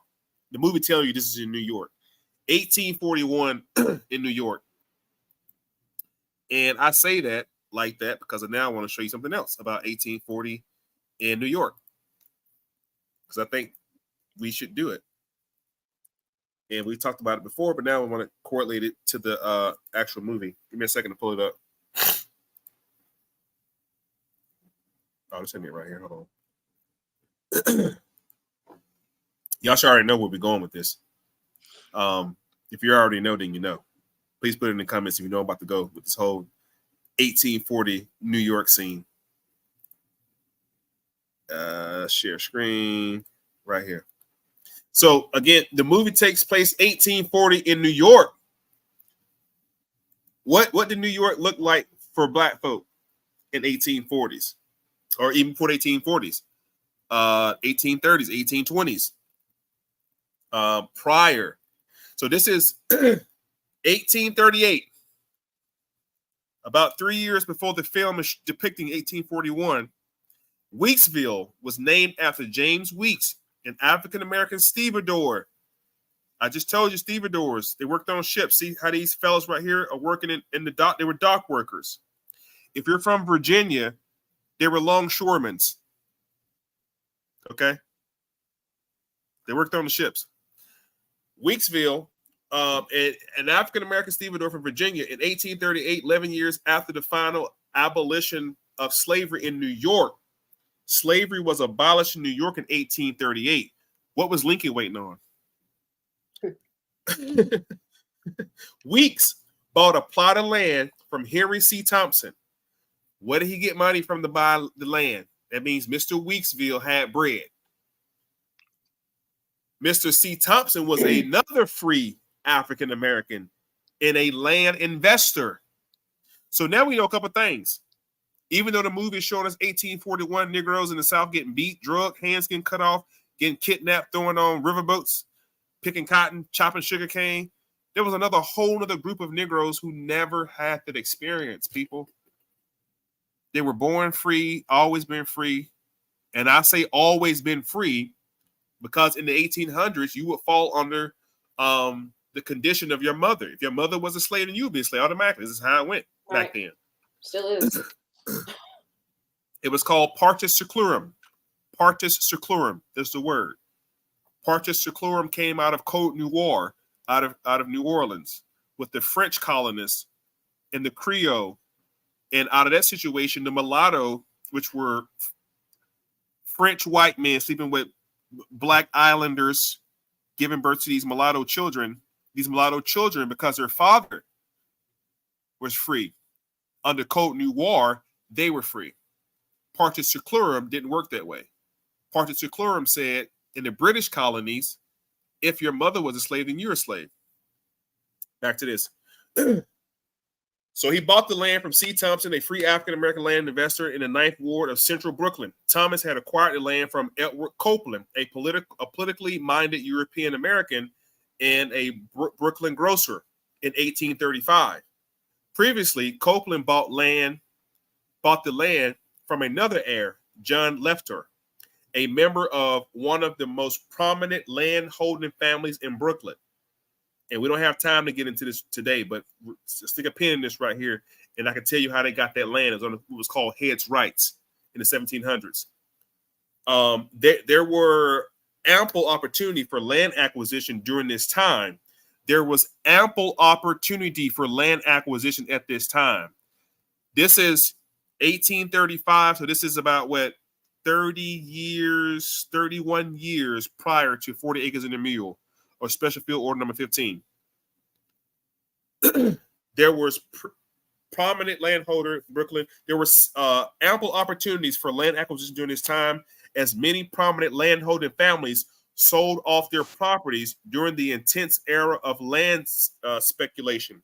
Many African Americans saw land acquisition as their opportunity to gain economic and political freedom by building their own communities. Only if we thought that way today, but we don't. So here we are. Go back to the scene. There's some groups out there that have already started doing that. I don't know if you're familiar with that group. They bought like 97 acres of land. Yep, and they can't build nothing on it because it's no good. They didn't get the survey first. I know you're talking about they can't build nothing on it at all. They can put up some trailer parks. They can't build no houses on it. What? They didn't get look it up. Yeah, it's wasted land. That's why you ain't seen nothing yet. It has to be zoned correctly, but I don't think it's zoned correctly. They just gotta do your research, people. Yeah. Gotta do your research. Let's check this scene out real quick. That call, nigga. It don't matter. We'll take it. How much money they had, y'all think? Hey, ain't nothing changed, huh? What? Even the expression's the same. Ain't nothing changed. Listen, I gotta pay for this shit. What you talking about? She's like, we got it. We got it. He got it. Okay, I want y'all to tell me what the fuck just happened. I'm waiting to y'all. I'm gonna give you my opinion. Go ahead. What just happened? He didn't even acknowledge what he said. He was like, "Good day, sir." Who's this nigga talking to me? That's what that was. Why is he talking? But the scene before this, he had saw them walking in, and he was paying attention to the family. And when they walked in, he followed them in clearly. But he wasn't used to seeing free people, free men, free black men. So that man wasn't a free man. So the owner of the store is like, I got to help this customer. Well, he's not a customer because he's property. That's why the white man goes in and gets Jasper. But Jasper was basically shocked to see a black family shopping without supervision, I guess you could say. No, you're absolutely right. Now, here's what I say. A couple different things took place just then. First of all, Solomon telling the store clerk, nigga, let's talk about his price. He's like, no, hold on for a second. no, wait. The first thing that happened. Jasper was probably about to go talk to Mr. What's his name? Solomon? Yeah. Solomon, yeah. He was trying to approach Solomon, not the white store owner. Mm-hmm. And basically, like, what's going on?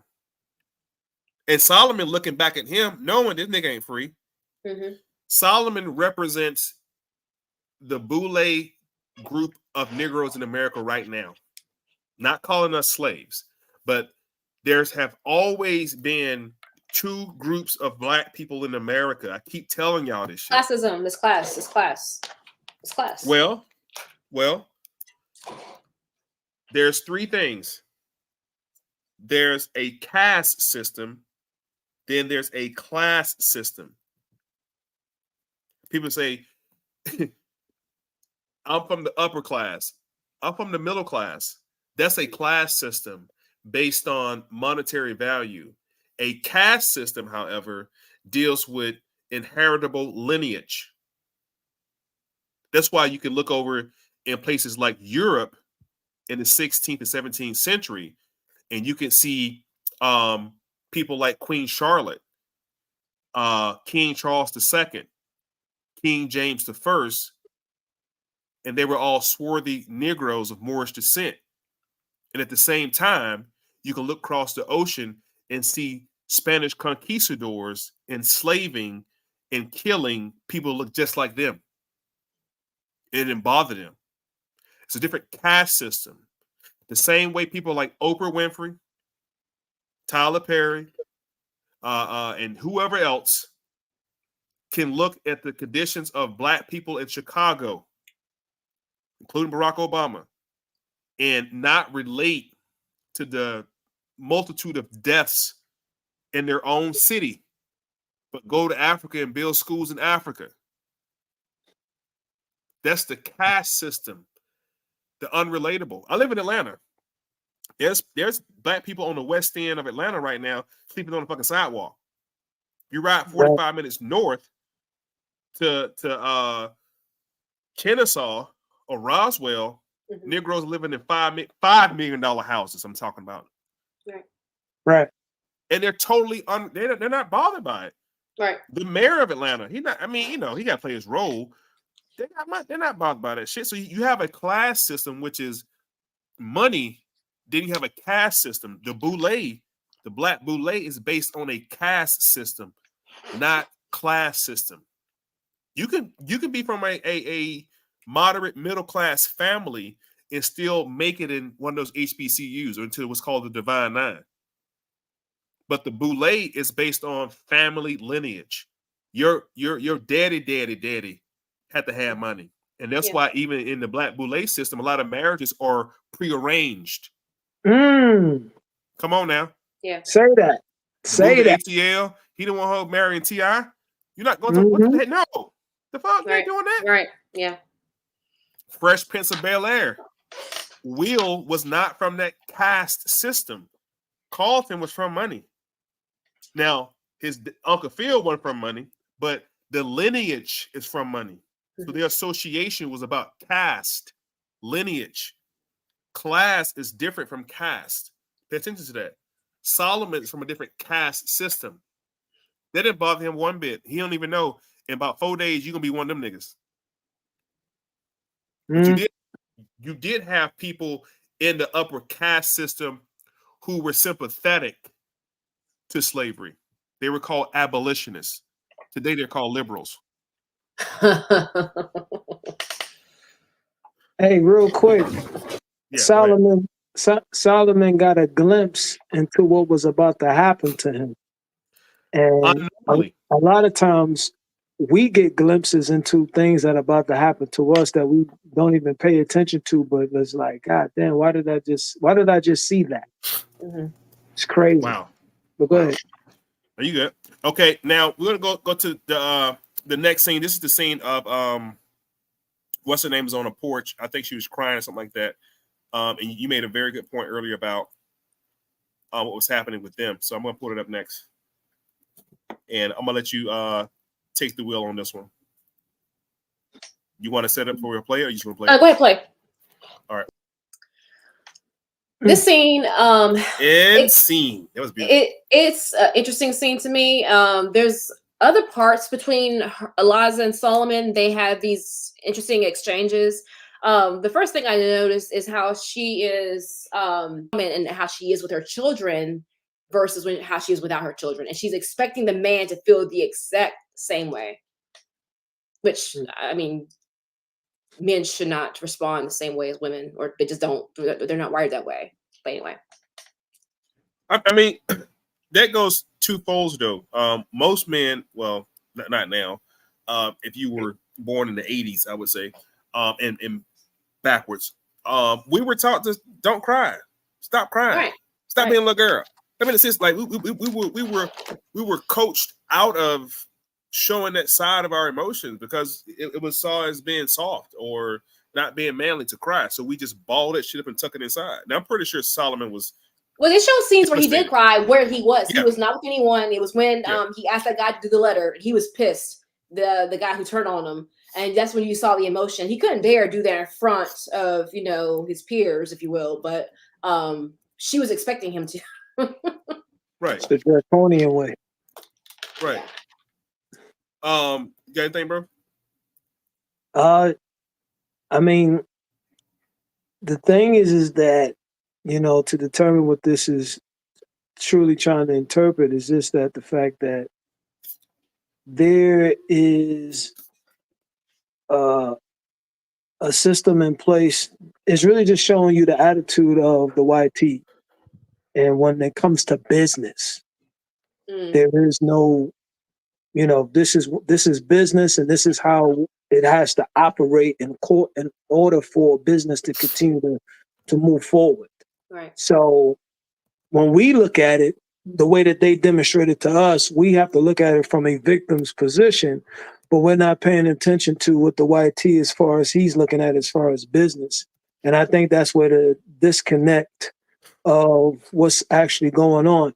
We got to understand the mindset of the YT and how they're thinking of this in order to understand what drives them and what controls them. If we pay attention to what controls them, then I think that we might have a chance to control the narrative of how they operate in real life, in my opinion.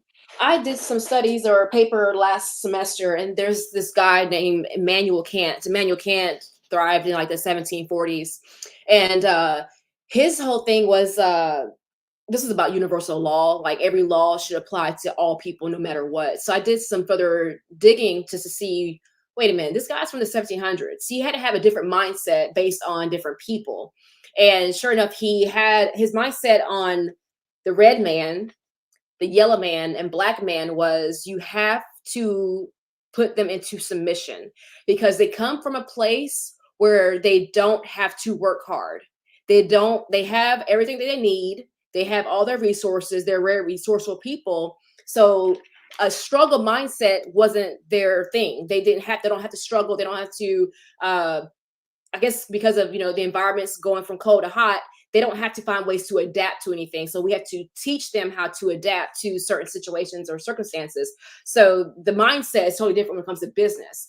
And in this situation where I forget the guy's name, the slave owner here, he's trying to keep the family together, but at the end of the day, he's like, business is business. I need you, and I will pay this much. I don't, the children, sorry about it, but I try, but oh well. So it is a mindset. But I had to share the Immanuel Kant. If you're interested in reading about him, the things he says about certain people based on the regions of where they're from and how they portray, well, but them back then, 1740s is a long time ago, but it's still effective today on how they see people, how they try to, I mean, if you have experience in the military, how they know only 10% of your department is going to be productive.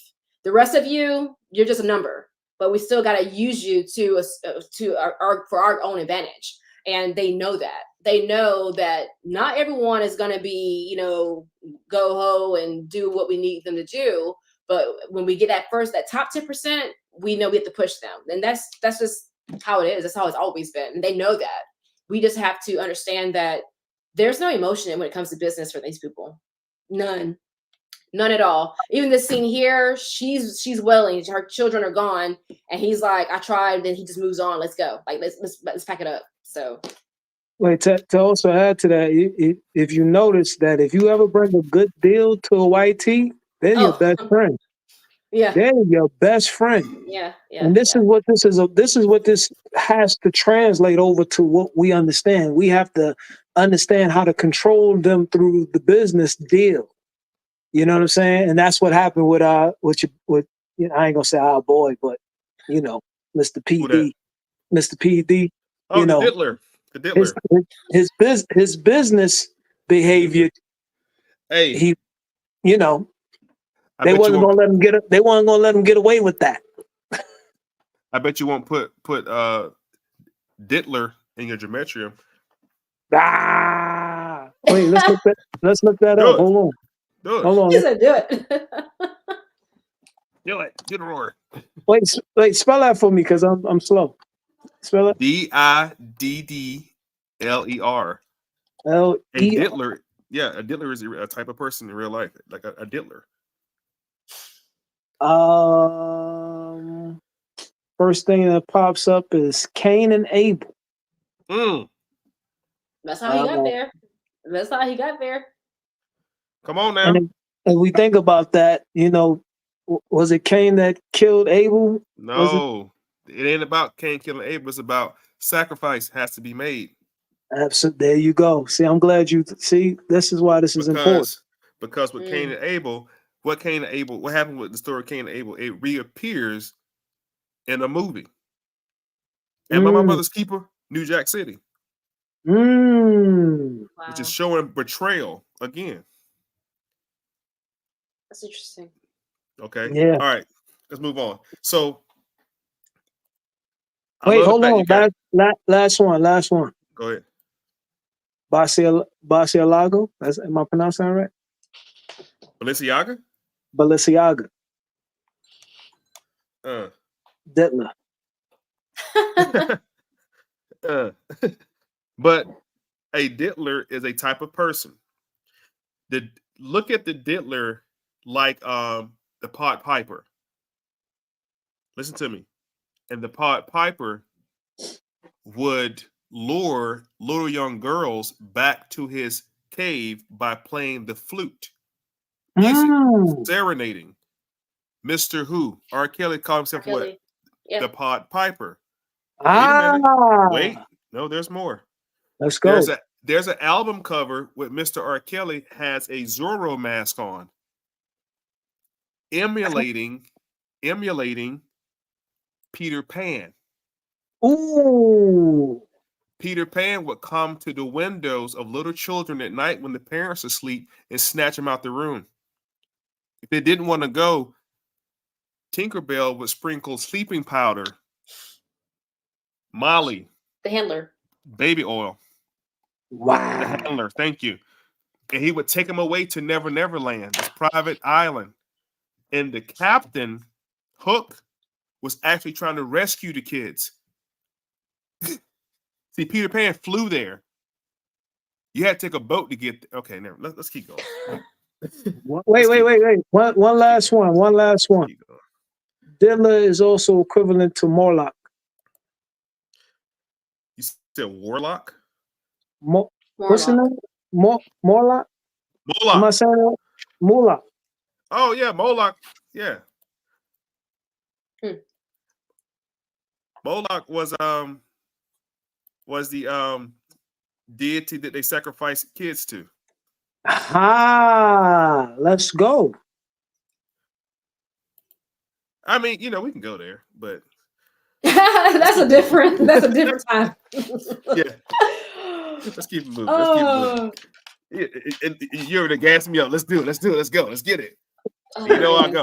That is a different rabbit hole right there, yo. Man, this is what we do here. This is what we do, right? We just unlock the secrets. We crack the codes. We get into what's behind the scenes because they just have us looking at something, but it's not tied to a certain type of energy. What is this energy that is showing up in present day time? That's all.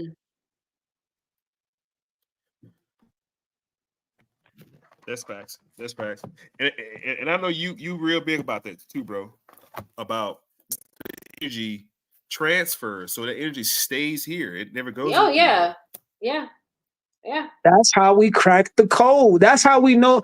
One of the things I learned with this information was you got to know, like when I trained with the Dogon, he always said, know what you're uniting yourself with. Whatever you join, connect, friends, things of that nature, always know the behind the scenes energy, and you will know so much more about that particular thing. Well, I say this right here about that, and then we're gonna move on. I feel like that's important because I've been knowing her for a long time, right? And I think our energy is the same way. Like it's like a reoccurring energy. No matter if I don't talk to her year, 2 years, 3 years, 5 years, it's like it hits on point every time. So just wanted to say that, out loud. In front of the audience. Wait, you gotta let me get a session with her so I can so we can go through. Oh, listen, brother, listen to me. There are no strange happenings. Listen to me good. Listen to me good when I tell you this, bro. And there are no strange happenings. Law governs all events. Right. Universal law, natural law, canon law govern all events. There are no strange happenings. She will get there reading. All right. So the second middle passage. That's what we're talking about. Toya the Slave. You just tuning in, man. We almost said we are all over the place right now. But it's all good. We're here together. Yeah, we vibing. So we're talking about the movie 12 Years a Slave. You just tuning in. For those who've been tuning in the whole time, you guys are riding the wave with us, right? Everybody is. See, yeah, they're in the comments riding the wave with us. And this thing you may not know, Uncharted Truth, that this is a very educated crowd that we have over here. I noticed. I caught on. A lot of these people have been rocking with me and Crom or just Crom, and they know me by Crom or they know me, however, on the network. And these people have been rocking with us for a long time. And these people are very supportive. And it makes it easier to teach when you have an audience of people who know what time it is. You ain't got to spend 20 minutes breaking down why black means death. It's just simple stuff. They already know. Right. Like sometimes they be putting me on point, like, oh yeah, shit, keep me honest. You know what I'm saying? So 12 Years a Slave, the second middle passage is what we're talking about right now. I want to share some information about this time period. Because we just saw the young lady about to be sold off, separate from her kids. And this is the scene prior to the scene we just saw with her on the porch crying. She's devastated. But that actually happened that way in real time. They were purchasing property. You may ask yourself, how does one get themselves to a position of being a slave and purchases property? They were not slaves in the mention of they were buying their bodies. To each slave was attached a bond or a contract. You will read in history, a lot of times, some slaves got smart and saved a little bit of money here and there for years, and they bought themselves out of their contract. You've heard of that before. So why are you thinking people just buying people's bodies? Like human trafficking. Like people wasn't buying the physical body. They were buying the bond that was attached to them. A lot of these people were debtors, not no account of their own. If you borrow a seed and tool from massa, the landlord property owner, and your crop don't come in, you're in debt. So the people you see in these cotton fields, as it pertains to this movie, in what's the other movie? The Butler. With David Banner in the field picking cotton. Anytime you see us in the cotton field, there's three things I want you to remember. We were the master farmers. Okay? Think of 27,000 plus George Washington Carvers. You don't hear about no white farmer doing nothing of significance other than maybe John Deere. We were the farmers. We were the agriculturalists. We knew when to plant. We knew when to let the land lay. We knew this stuff already. Anybody raised in the South, got grandparents or uncles or whatever, got farms or had farms. They grew crop. They got a couple of pigs, a couple of hogs, some hound dogs. They can fish real good. These people, the second middle passage was for a forced migration. Now, this is a time in history of the South where they're about to go into the Civil War, but not yet. The demand for a product is higher than the labor. There is hardly any other type of people in the Americas but people of color at this time. Do y'all not understand that? There were so many people of color in America in this time frame that there was an article announcement went to Europe in 1920s. Shortly after this, it said, Europe, send us your sick, send us your poor. Goodness. They was telling Europe, send us boatloads of just get niggas off the streets, scoop them up and just put them on a boat and send them over here. We need white people over here.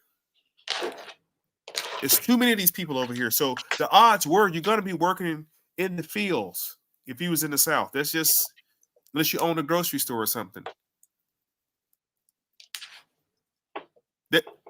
There was no Amazon. There was no Tesla. Like, where you going to work at? Down there. Out in the field. The second middle passage, it occurred between 1787 and 1861. And it involved relocation of approximately 1 million enslaved people from the upper South to the deep South. I can pull up right now, not one time did 1 million Africans ever come into North America at any point collectively. I can show you the numbers. Some of you may be like, what? Yeah, because you look up the wrong thing. How many came to North America? This says 1 million people. It's a lot of people. 1 million people is twice the amount of people on the Trail of Tears. And there was a lot of people. This is way more than that. Got relocated from the north to the upper South to the deep South. What is the deep South? Alabama. Dalton, Alabama. Dalton, Alabama. Dalton. Montgomery. I'm so glad you didn't say it right. I'm so happy you did not say it right. I didn't say it right. No. Anyway, here's my point, and I'm gonna land my plane. The second Middle Passage was more than twice the size of the first Middle Passage. What was the first Middle Passage? Oh, that was the African one. No, this one was bigger than that one. What? Oh, so the chances are you didn't come from over there. Chances are, if you're from Chicago, your auntie, grandma, uncle, nephew, niece, somebody from Arkansas, Alabama, Mississippi. I can guarantee you. That's what that means. Separation of families. Enslaved people were torn from their families, with mothers separated from their children and husband from their wives. That's the movie 12 Years a Slave. This is real history I'm reading right here. This ain't a script. Forced marches. Enslaved people were marched hundreds of miles together to destinations. That's called a coddle. A coddle. That's the movie Django, when Jamie Foxx was in chain at night, walking at night, and the dude pulled up on them. That's what this is right here. They did this shit down in Texas a lot. Niggas were barefoot, just walk for 30, 40, 50 miles like that. Expansion of slavery. The expansion of slavery into the new territories in the states was a result of the Second Middle Passage. That's talking about the Missouri Compromise, the 3/5 Act, Dred Scott, 1866. What's it called? In Galveston, Texas. That shit, that holiday, Juneteenth. This is all this right here. Mm-hmm. This is all this right here. So the Second Middle Passage, also known as the domestic slave trade or inter-regional slave trade. That's to Uncharted Truth Point. Shouts out to her. Inter-regional slave trade. That means that they didn't go in the fucking ocean with no boats and no niggas. They went on them rivers. The Upper South became a slave exporting region, while the Lower South became the new region for slavery. Y'all ship them, we'll put them to work. That's what this movie is about. I took a long time to make my point, but I made my point. I think we got one more scene before we get out of here. And that's going to be, you want to do the one when he was building the house? Okay. Yeah. What was that? Yeah, let's do that one. Okay. Let's do that one. I apologize. I'm getting kind of stuffy. I think I got a head cold. All right. Here we go.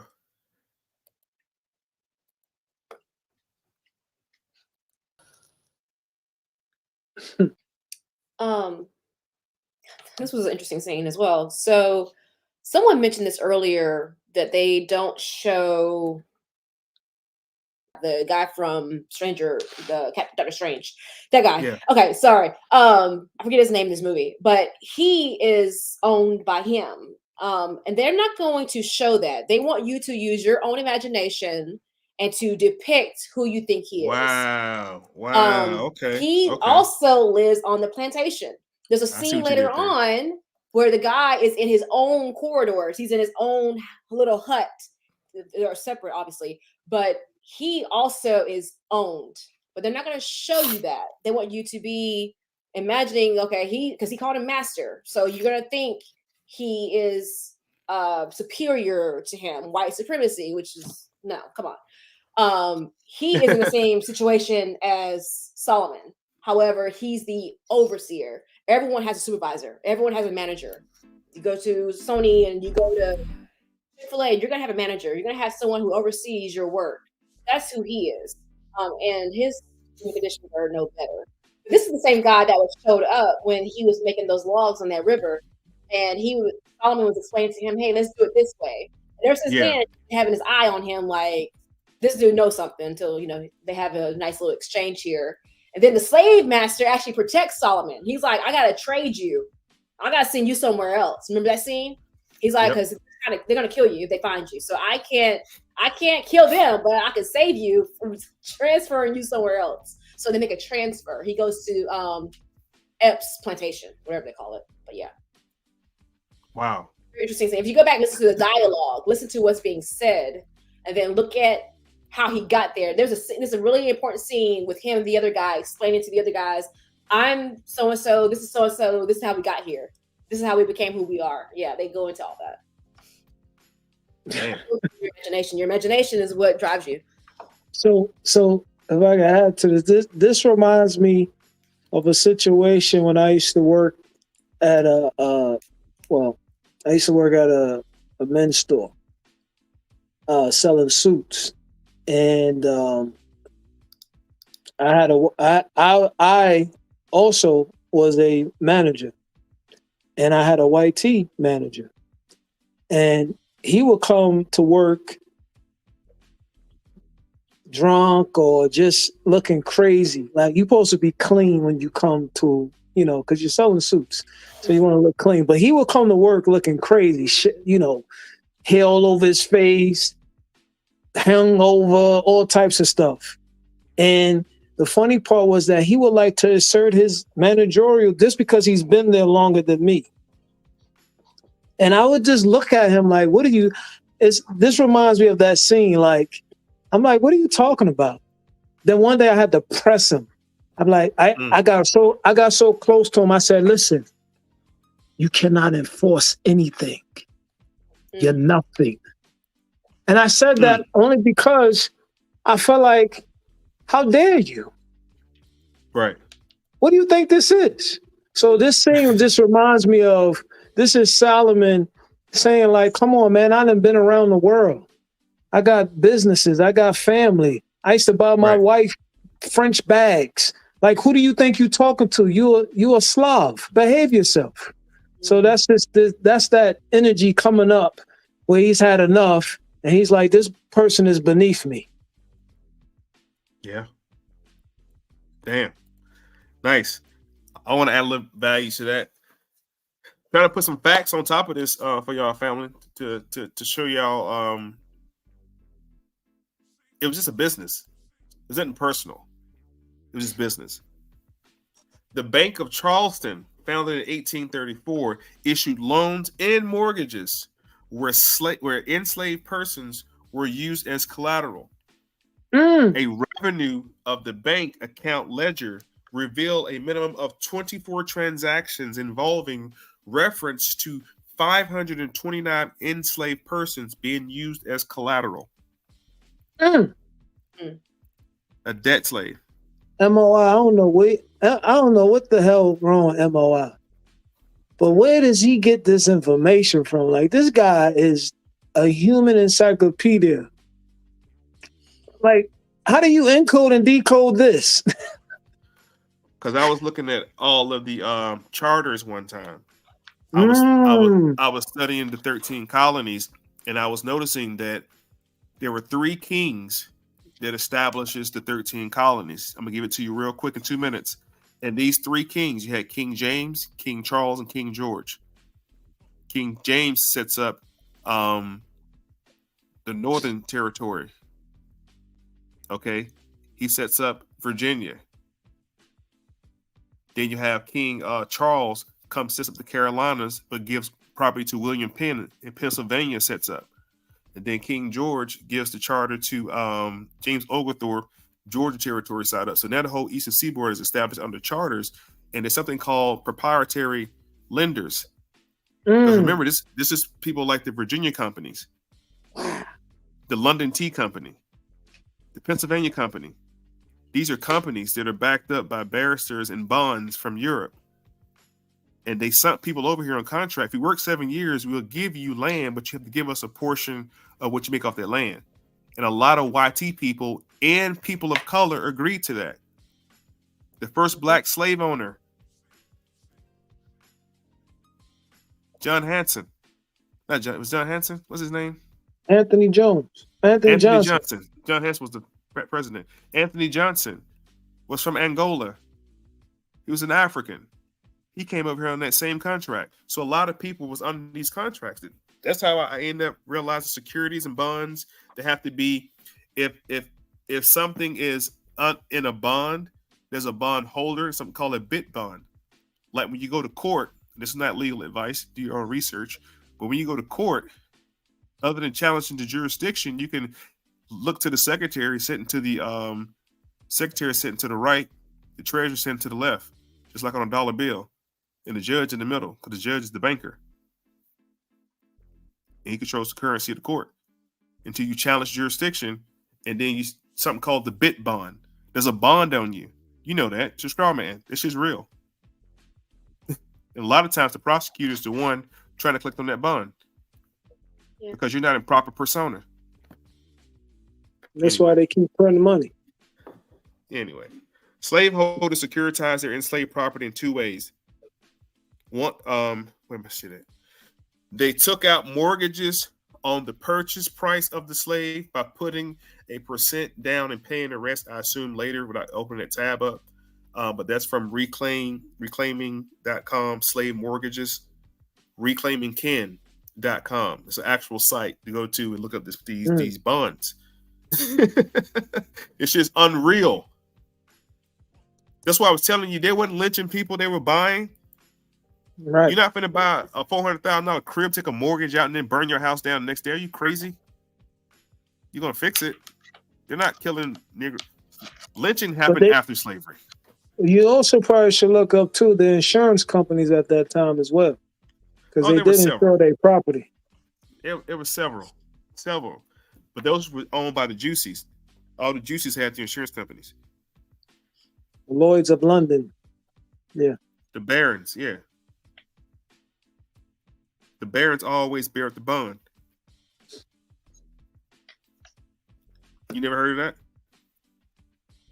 No, I ain't never heard of that. That's different. We need to have a whole discussion on just the whole breakdown of the whole financial aspect to this, because this is a whole thing within itself. The language. This will help us to really lock in to how. That's what I'm trying to tell you. Once you learn the language, they can't lie to you no language. More. Damn. It's a language itself. Hey, hit a bomb for that. No more. Hit a bomb for that. Listen, hit a bomb. And I see you in the chat too. I'm gonna deal with that.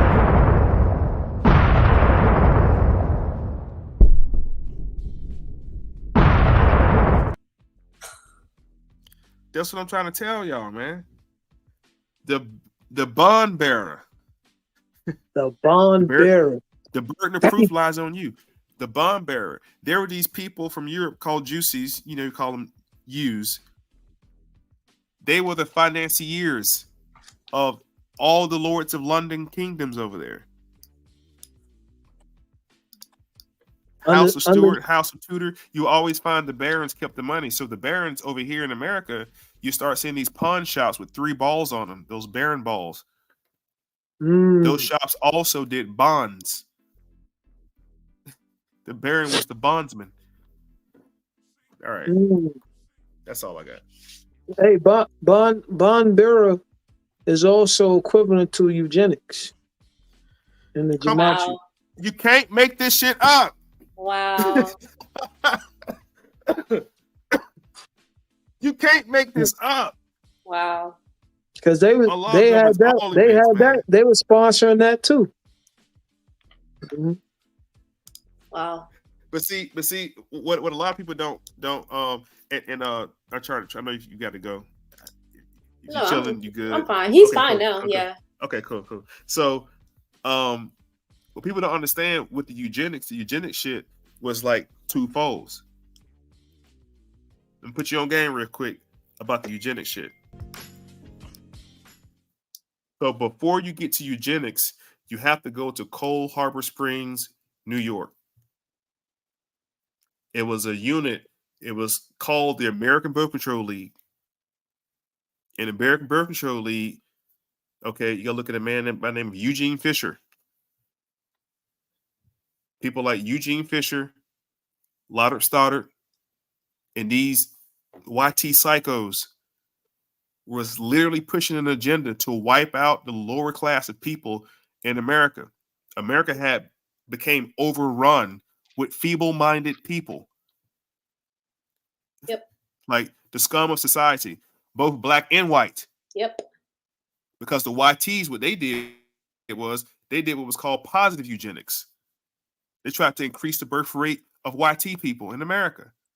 These poor little white women were starving to death. That's why you had soup kitchens, and later the welfare program was created for them. Don't get it twisted with WIC. WIC was for us. But the welfare program was created for poor white women who were feeding their children cabbage water and bread. Just like on Willy Wonka. Remember the grandparents in the fucking bed 4 deep eating cabbage water and bread? Right. That era for YT people, what was called the Cabbage Patch era. The orphan trains. They were creating little test tube babies in laboratories. Cabbage Patch Kids. Where do you think the baby boomer era was? YTs wasn't just fucking like that. Not like Mexicans.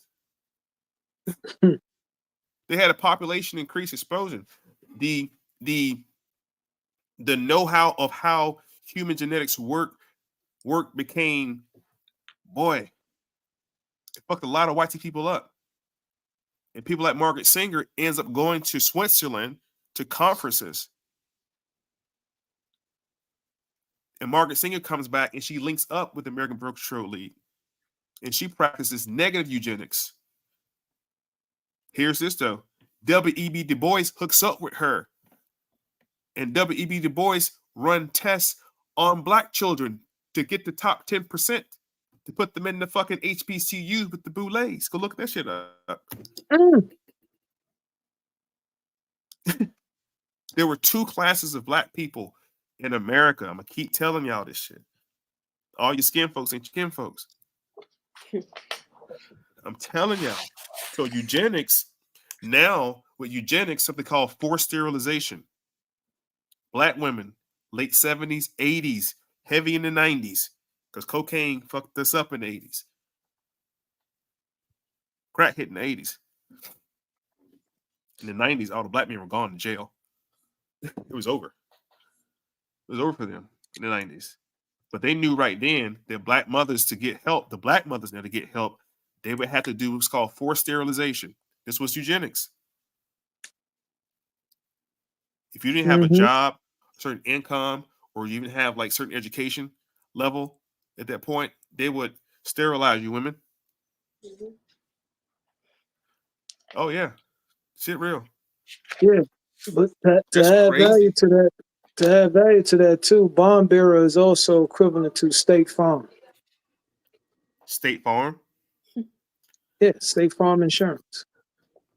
Of course. Of course. One of the diagnoses I had read upon a while ago regarding eugenics was moronic. And moronic was a diagnosis, and it probably could be found in the DHM, I think the earlier versions, but it's been discontinued now or taken out. But moronic, to be diagnosed as moronic, was simply being more emotional than rational. And they started seeing an increase in people not able to control their emotions. And of course, since the 70s, it's gotten higher, that number has. So they no longer are even able to diagnose people because it's amongst a good percentage of people who are considered moronic because of their emotions. Yeah, I think it's something like, having the I think the emotion intelligence of like a 7th grader, like a 12-year-old, pretty much. And you don't ever get out of that. Just stuck in that you know mindset. what? A lot of the experiments they ran in the 70s with the MK Ultra program, LSD, and acid. A lot of those programs were ran in the 70s. That created a lot of stoners and tree huggers and just crazy people. They were really trying to tap into the minds of people. Like all this weird shit in America started happening around late 60s and 70s. Them really just trying to tap into people's brains, I think, just trying to figure out how society worked. Like their money spent on social reform. How do you reform a whole society? How do you get a whole group of people to think differently? How do you change the mood of the people back into what you were saying earlier, to your territory, even especially the television, going back to that with movies and TV shows. You got to think when the Jeffersons came out. I'm gonna go into TV real quick. When the show The Jeffersons dropped, the Jeffersons dropped after Good Times. Good Times came first. Prior to Good Times is What's Happening. I don't know how old y'all are. I'm telling you, I'm 42. I remember TV used to have black sitcoms. It's before Martin, the Steve Harvey Show, way before that shit. Like there was some dope black TV shows. There was a lot of, in my opinion, looking back on it now, there was a lot of what do you call it? Like a lot of black satire. I remember seeing on TV. Not only TV shows like What's Happening, but then they started making those black exploitation movies in the 70s where all you saw black men were being as pimps. Like there were no movies of us with capes on flying through the air. There were no Avengers, nothing yet for us. That's way down the line. You got portrayed as being a thug or a pimp. That's what Hollywood was doing for black men, outside of people like Red Fox and Richard Pryor saying what the fuck they wanted to say on stage. Like, fuck that shit. But that was the culmination of Black America in the time frame that I remember. And I didn't even know that we can go to college until I seen Different World. Swear to God. I didn't know college was an option until I seen Different World.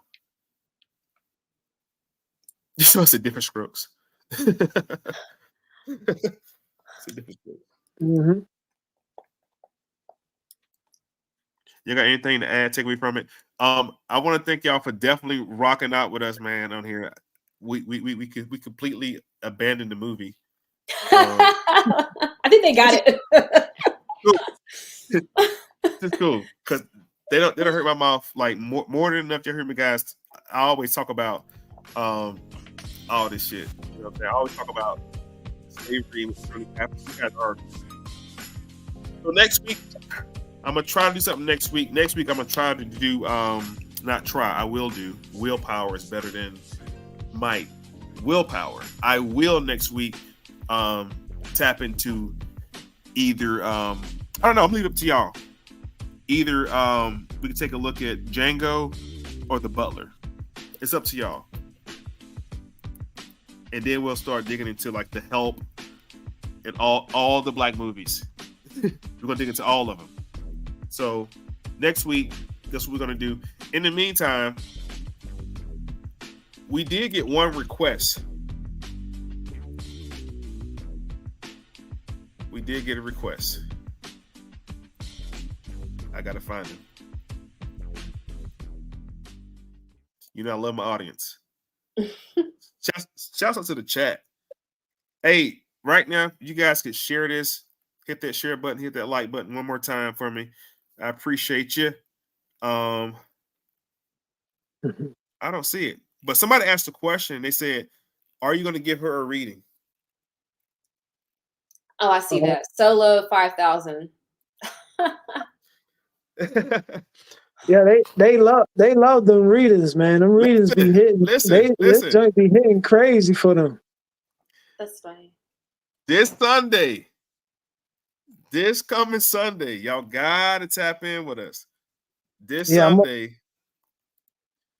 Sunday, tap in. The high priest is in the building. Y'all already know what we're doing Sunday. 7:30. Y'all have no excuses. I called all y'all on here just in time for you guys to see this. Also, this Friday, I need the sisters to tap in. Brothers, you're more than welcome to check in too. Fellas, you can tap in too. This Friday, I think at 9:30, right? 9:30. Or 9:00. 9:30 Friday. 9:00 Friday. What's it for 9:00? 9:00 Yeah. Friday. Ladies, tap all the way in. The Empress. This is the high priest. The high priestess will be tapping in with us Friday, 9:00. Sisters, get off work, get some good food, get hydrated, get your journal out, and just vibe with the sister. I want to drop her a clip real quick. It's like a couple seconds. Check the clip out. You love it how I move you. You love it how I touch you, my one. When all is said and done, you believe God is a woman, and I feel it after midnight. A feeling that you can't fight, my one. It lingers when we're done. You believe God is a woman. That's enough. Tune in Friday. That's Tune enough. in Friday. Tune in Friday. Get with the high priestess. Get your chakras right. Friday. Yeah. So we hear you guys Friday and Sunday. This how we doing. This how we're gonna keep rocking until the end of 2024. If it's the will of Allah. Mashallah. Hey, Sunday too. I'm gonna go to the board this time, and we're gonna get into some. Yes, sir. We're gonna get into a small snippet of what class will look like learning this information. So be Yes, prepared to sir. bring your pen and pad. Yes, sir. Now, to my beautiful audience, my beautiful chat for rocking with me. Before we kick this off, I need you guys to do something because we like pushing past the time we're supposed to be on here. We really are. I need you guys to hit the love offering. It's right down below. The Cash App is down below. You ain't got Cash App. I think I put the Apple Pay number in that joint too. And the Zelle. You have no excuse. I don't have JPay. But JPay is for people in jail. You crazy. So Stop please drop something in the basket on your way out. Right now. I appreciate the kind that make noise, but I love the kind that don't.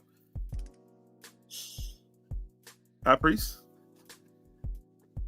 Yeah, man, y'all tune in on Sunday, man. We gonna definitely get into it. I know somebody wanted me to read the sister, but you gotta be careful with these readings, man, because when I grab your name, I might go off.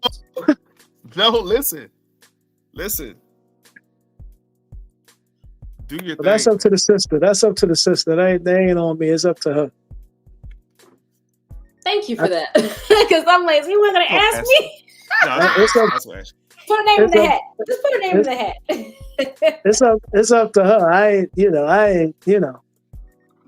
I mean, okay, right. I mean, we do have to ask permission to come into your space, but I would love to hear it.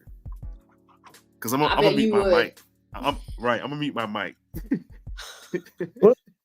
I just love to hear it. That's all. I'm gonna be a fly on the wall.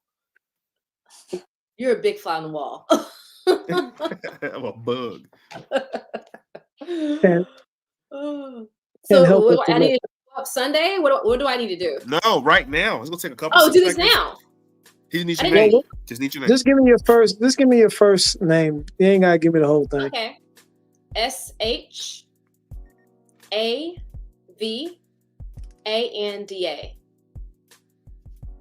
It's called. It's Shavonda. Shavonda. Yes. Lord have mercy. Ooh, it's a lot in it. It's not that it's a lot. It's that it's such a competitive spirit tied to that name where she will outwork you day and night. she walks into a room and make everybody uncomfortable. And she's not even trying. Everybody just knows that she's the competition. She'll stay up all night. And I know it's pretty hard for you to sleep. It's gotten better lately. A lot better lately. It's so hard for her to sleep, man. It's with this. It's crazy because the thing is this, right? She sees things on a wide spectrum. Like it's so big for her that it's hard for people to really follow her lead in the sense of what she's expecting, because she has high expectations and people can't keep up with that expectations because she just sees things in such a way that just can't make everybody come to her satisfaction of what type of work that she's expecting to get out of them. So sometimes she even grows with her own frustration where she has to just do it herself. So the key is to all this is that it's just that she has to understand that money will never be a problem for her. She attracts it without a problem. Her concept to going into things very deep, transformation is very strong for her as well. Even when you have like the most, how can I say, you might think that things are going grim for you, but it's not a grim situation. It's just this is your time for retransformation. And you're really tapped in to, you hit your bottoms, but your bottoms is really an opportunity for you to do a retransformation because of how things are going to expand and change for you when you come out of that. So you got to be able to just understand that don't take this as a time of feeling like, damn, what's going on, or a moment of devastation. Sure. Take this as an opportunity to really see it as, all right, this is a time for me to reinvent things so I can go ahead and put it in perspective, to go ahead and put myself in a position to win. But you got to be careful with that sensitive side. That sensitive side is what's going to cause you to really, how can I say? You got to be careful with that sensitive side to the point where you want to help people, but you can't help everybody because your light is so strong that you get a lot of people trying to pull your light from you. Mm-hmm. And it's just like, even with that being said, it's just, you can only help people that are willing to help you, that can help themselves. You can't help everybody. What else you want to know? Is it strange or weird that I knew some of the things that you were going to say or touch on?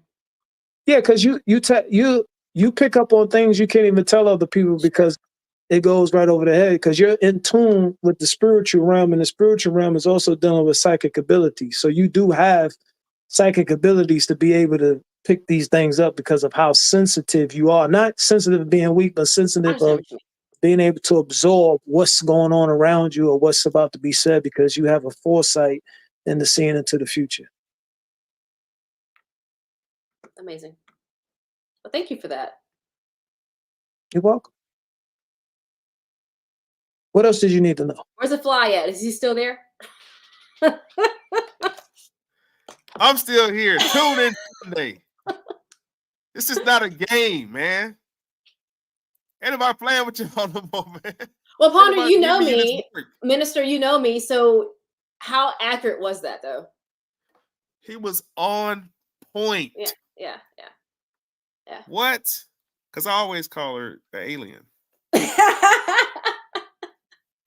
I'm that's not my from emoji here. for her. He does that's tell me that all the time. That's funny. You're not from here, man. He's you're not from here. Yeah. Yeah, I mean, she's dangerous though, man. It's just like people like her. It's just like you gotta. I'm saying this with respect. Of course. Just know that I'm saying this with respect. Yeah. But it's hard for you to be in a relationship because of that. of all sorts of relationships, not just, intimate relationships, but most Yeah, family, because friends, it's just yeah. it's a competitive energy that you have, and if people are not ready to keep up with you, Yeah. you can leave people behind. But it also causes you to grow bored of a situation. Mhm. You just I got to move on to something else. Potter, But you hear what he's saying, because I always like, hey, I thought of this, but I'm already bored. I she can't do come up, it. them ideas be flowing though. It's That's just so that funny. she grows bored because again, your sister, what's happening with you is you're gonna have to figure out, right? Mhm. You're gonna have to figure out how to commit to something. Mhm. That's the thing. You're gonna have to figure out how to commit to something, because what happens is that if you're starting and stopping, the results are going to That's fair. produce what comes from that type of lifestyle. I do notice So when I do feel as if I am spiritually and mentally growing, or feel like I added on to myself, I'm staying on that. I don't want it to be deterred from it, or if I see something that might deter me from it, I definitely will shut that out, because I know right now this is where I'm headed. And once I feel as though I've plateaued, versus resetting, I would just shift to a different, technique, or I'll shift to something completely brand new, something I'm just blind to knowing what it is. Yeah. yeah, it's nothing wrong with that. The only challenge is that changing causes the foundation not to be stable. So the reason you have challenges with relationships is because people trust structure, Mhm. and they feel like the structure is not there. That's what causes the relationship not to expand. Fair. So Yeah. they do that. Yeah. So you just got to find the commitment. You have it. I Of mean, you course. have it in the most dynamic position of your name. You said it's SHAV. Mhm. Yeah, you got you got it right at home. Like you can't even, your thing is that this is the crazy part. You can't even listen to everybody, because the thing is that if you're not able to see the vision, the picture of it, you just don't trust it. And that's what causes you to even have trust issues Mhm. with others, because the vision is not there. Right. Right. So I ain't gonna do you like that. But I mean, Very well. I mean, I appreciate I appreciate could it. go on your name all day because it's just so goddamn dope. I can see the imperfections, and I can see the perfective aspect to you. I just know what you're dealing with. And it's just crazy to me because like when I'm reading people, I know what they're dealing with. And I know that you have to do everything in your power to control that sensitive side. You don't know, nobody has no idea how much you got to control that sensitive side, because it's like a volcano waiting to erupt. So I'm pretty sure you've been working on your anger issues, right? Oh, that's been gone. Oh, okay. Ego's dead. Anger's gone. All right. That's non-existent. Okay. This is probably the most clear-headed I've been. I mean, I'm almost 39. Well, I am 39. Excuse me. I'm almost 40. So this is I would say Yeah, 2 years stop ago. playing with it. Shut up. 40. I would say 2 years ago is when I was able to push that ego aside, for sure. There's just certain things that unfolded, and I was like, you know what? All right. I surrender to that. So it's been a process, for sure. Absolutely. I've been enjoying it too, for sure. Yeah, because you've been bossy most of your life. I had to be. Yeah. I put myself in situations where I had to be, but I shouldn't have been. Yeah. Well, no, it's just that's what it says you're supposed to be. And I'm it's saying I'm probably thinking of the responsibilities I took on that I shouldn't have taken on. That's what I'm meaning. In my you were built situation. for it. Yeah. You were built for it. Nothing happens by accident. It happens for a Oh reason. yeah. Because It's short though. It was like, all right, this is enough. You gotta go here now. And when you think you have control over something, it's like, nope, nope. Sorry, this is the end of this road. Go over here. Yeah. yeah. Good stuff. Very powerful, though. Very powerful. I'm so glad my road hasn't ended. You are one of the lucky ones. Oh no. The minister definitely has his concepts and methods that are very interesting as well. Okay, what we're not gonna do. We got to get you to the second phase. The second phase is coming soon. That's funny, bro. Yeah, man. You know what? It's crazy because I can feel it, man. It's like fuck. You know what I'm saying? It's like maybe like a month or two ago, I start feeling like, hey, man, this is kind of it for this. You know what I'm saying? Like, there's another. I gotta do something else. You know what I'm saying? Not even in a forced way. Like a real like tap on the shoulder by the universe. Hey, you've done well right there. Let's go do something else now. Mm-hmm. And me trying to embrace that change and not really knowing what it looks, because I've been doing something for so long, my whole life is like shit. Right. I probably could do it. Like we was talking earlier about me switching careers or whatever. If you guys don't know, like I'm a chef, been chefing for years. I've done some pretty amazing shit as a chef. That chefs won't do in a lifetime. It's not enough time in a day, not enough time left in the year for. And I'm not tooting my own horn, but I had to look back on a lot of my stuff, bro. Like I've done a lot of shit with the chef stuff because I learned how to use it. You know, it's like I could see it like it was nothing. And one day it just got cold. So I'm like, shit. Now what? So that next phase is coming for me. I just don't know what it looks like. Yeah. Yeah. Well, you know, we connected now, so we can be able to tap into all that. There are no strange happenings. No strange happenings. Well, listen, man, I want to thank both of y'all, man, for riding the whole time with me. It's been simply amazing. And to the audience, we appreciate your patience so much. To the fucking chat for riding with us. Thank you. But you know, it's not like any other fucking podcast. They just be fucking talking. Like what's his name? Club Shay Shay. He don't really be. He's a horrible interviewer. The only other interviewer more horrible than Shannon Sharp is motherfucking Cam Newton. Oh, I can't watch that nigga shit. Oh, I can't watch that shit. And I be want to watch it because there's some good people on there. But he's just a bad interviewer. Mm. Hey, what about Candace Owens though? Oh, Candace Owens is walking on fucking gold right now. What are you talking about? That interview with Judge Joe Brown is crazy. It's 3 people right now in the Black conscious TikTok community that you can't say nothing about. Can't say anything about Donald Trump or Candace Owens right now. Not gonna happen. We're not gonna stand for it. Get your goddamn ass in the back of the bus, son. We're not doing it. I got me a mega hat, and I'm wearing it as soon as he wins. I'm gonna put on me a flannel shirt and a pair. I swear, I'll take a picture, send it to y'all. I'm gonna put on a plaid shirt and some Wranglers and some boots.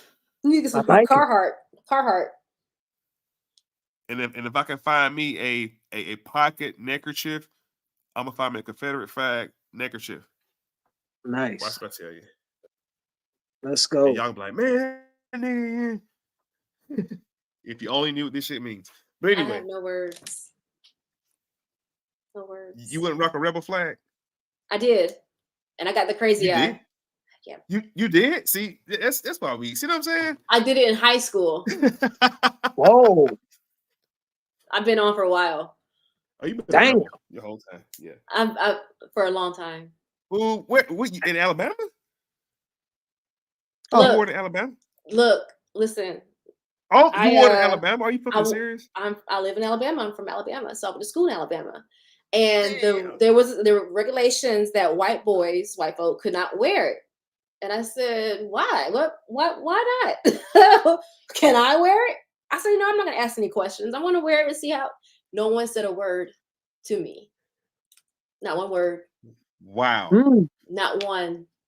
I mean, no one was disgruntled. No one was mad. No one said a word. I said, okay. I wore around Slocum, my hometown, small town, 3 traffic lights, wore it around, see what they said. Wore it on a game day. No words. Where did you wear it at though? Was it a neckerchief or a tank top hat? A t-shirt, front, back. Bold rebel t-shirt. billboard. Walking billboard. Went to school. No one said anything. Grocery store. No one said anything. Game day. No one said a word. I guess they didn't understand it or couldn't comprehend it. I don't know, but no one said a word. Absolutely not. I swear to you, not. my dad. Absolutely not. We have a podcast on this episode where I was where he brought it up, and he's like, "Did anyone say anything?" I was like, "No." He was like, "I don't." He's like, "It's unbelievable." Man, yeah, it's get me started. That's crazy. High school, of course. You know, I didn't know any better, but I was just curious. How would they respond or react to me? No one said a word. You got a podcast? Mm-hmm. Me and my father have a podcast Oh yeah, together. you missed it earlier. Yeah, you missed a little bit earlier. I missed it. I'm gonna have to jump on one day. Yeah. She was talking about that. It's me and my dad. We sit on Sundays, go live for like 2-3 hours, and just talk. Nice. Yeah. Oh, we could do a reading on your dad. That'd be cool. Oh, you can just look him up. United States versus Andy. He's been chased all his life. He knows. Nice. Damn. You had this flag right here in the middle on. I might have. You know what? I'm gonna find a picture. I took a picture with it on. I have a photo of it. And you wore it in Alabama. Why is that hard to believe? In high school. No, it's not hard. You know what? It's the high school part. Yeah, this is 01, 02. Yeah. In high school. In high school. That's crazy. I mean, what was going to be your explanation for the shirt? What can they say? What could they have said? If a group of YT teens just would have accosted you about the shirt, how would you defend the fact you got? See, I don't want to be in my imagination about it because it didn't happen. I wanted to see what would happen. Not what would happen, but what is anyone going to say anything to me? No one questioned me. White folks got turned around. Go home. Go change. Have your mom bring you some clothes. That never happened. I went all day wearing a rebel shirt. So that's your question. Were you more surprised that they didn't say something to you? I didn't think anything of it. Once the first hour goes by, what am I going to do? I'm going to sit here all day. I'm just going to carry on my day like nothing happened. I'm not going to be. I just wasn't in my head about it. But I realized, like, damn, they didn't turn me around. I'm gonna be here all day in this damn shirt, you know. But again, you're a high schooler. You're not. That's my question, though. My question is, again, I'm a young adult. Like, really, I mean, a teenager, actually, 14, 18, 15-year-old. 18, No, okay, I was younger. I graduated at 17. I was young, so I just wanted to see what would happen to me. Is there anything that happened to me? What were you expecting, though? Were you expecting something? I don't know. I don't know. I thought I would have got turned around like anybody else. Hey, you can't wear this here.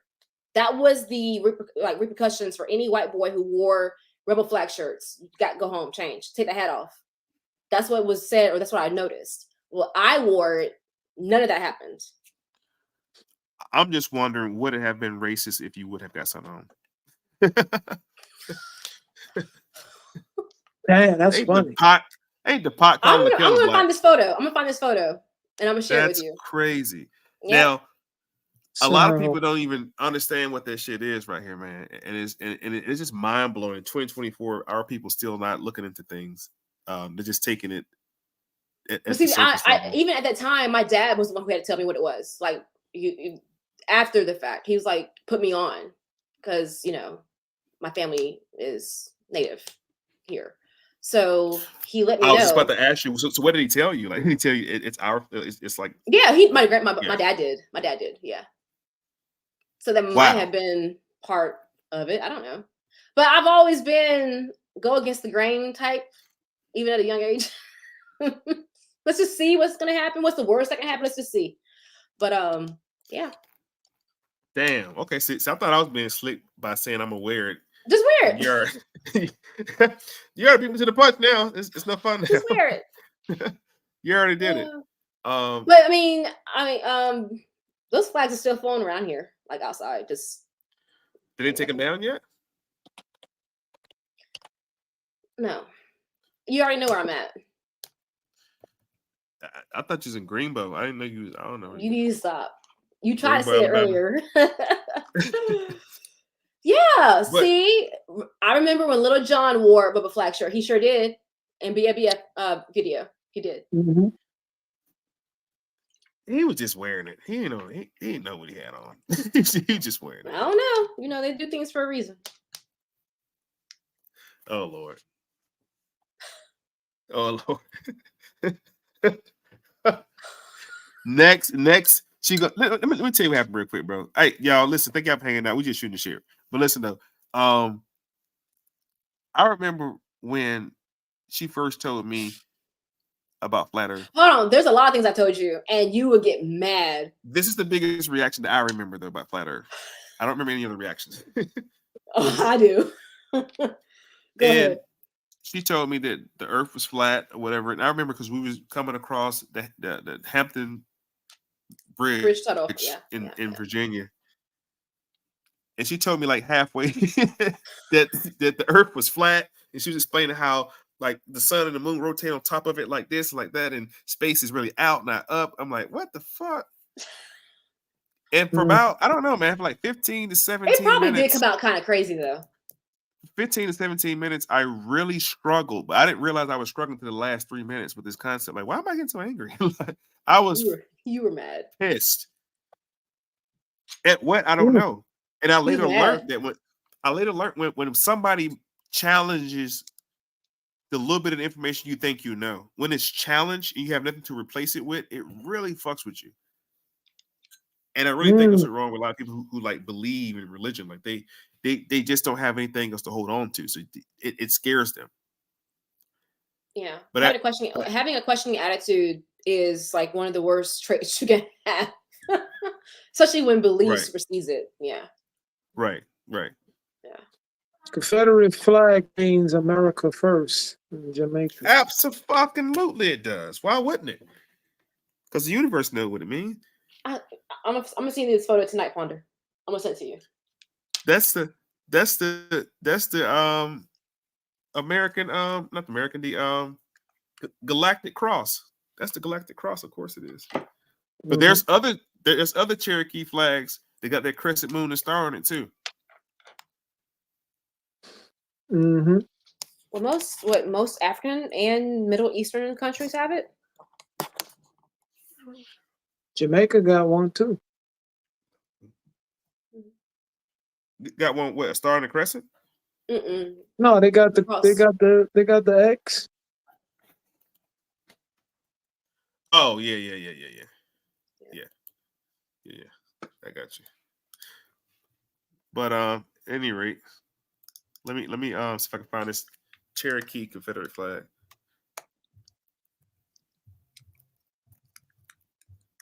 When I saw this shit, I'm like, whoa, what is going on? Well, I know what's going on now. Thank you for putting me on. What's his name, bro? What's the brother name? Oh, Isaiah Dugates? Yeah. I gotta send you his stuff, Shante. I gotta send you this dude link, man. This dude is okay. Yeah, I was up for 2 nights. Yeah. His 2 archive is retarded. I could, because he was giving me all the information for all the missing pieces that I needed for all the history and I know a lot of freaking history, first of all. Sure. I know a lot of history. This dude was plugging in holes. King Charles, like these are, I'm using the word black. These are black aristocratic dynasties in Europe. I mean, Scotland and England. Right. And nobody told us this shit, bro. Yeah. Yo, you must have stayed up for days for you to go through that information. Listen, you're not hearing what I'm saying. I've been up for 2 days to 2 I was gonna take a nap before the live. I was up to 2:30 this morning from the other night, never got sleep, got back up and did it again. Like my laptop stayed open. I have my camera don't work on this laptop, but I have 2 spiral notebooks. I'm already in it. Because he gave the connection between like King Charles and Swarthy. But King Charles is of the Tudor, listen to what I'm telling you, the Tudor Stuart dynasty. And the Tudors and the Stuarts, the word Tudor, you know what the word Tudor means? Do you know what Tudor means? No, sir. Tudor or ER? Which one? Tudor. Oh, OR. Okay. Tudors, the House of Tudors. It's like, you know, it's different. It's different. Let me show Ooh. you. Hold on. Hold on. I'm a gematria of that. Hold on. Hold on. I'm gonna show you in a second. The term Black Tudors refers to people of African descent who lived in England during the Tudor period. Y'all see this shit? 1485 to 1603. Yeah. Now, let's pause for a second. The Moors have been in Spain since 700 AD. Spain is right below what we're talking about. It's Right. Portugal, Spain, Britain, which is the island, Ireland, Scotland, which is named after the Egyptian princess Scotia. I'm like, where do you white people come from there? That's another story. But their story challenges the idea of racial slavery that was inventable in the early modern England. More than 200 Black Tudors lived in Britain, with about 1/3 in London. Do you know who's? Let me show you the Stuarts real quick. It's right here already in my search engine because I've been tearing it up already. This is the House of Stuart. The House of Stuart originally spelled Stuart. It's S-T. It's S-S-T. There was no W. Yeah. Because the W came out because the French couldn't pronounce it. Right. So Or when they use a V, I believe, for something. Forgot what it was. I think they do. Yeah. Because 2 V's. Those are 2 V's. Yeah, W is 2 V's anyway. The House of Stuart, the W came out because King James' mother went to France. So Stuart was a royal house in Scotland. Remember, Scotland belonged to Queen Scotia. England, Ireland, and later Britain. The family name comes from so on and so forth. I'm going to show you something real quick. What Stuart mean? Stuart is related to an Old Norse swap, which means black. The word Stuart also related to an Old England word swarthy. You guys know what swarthy means? Which means black. Swarthy also means black.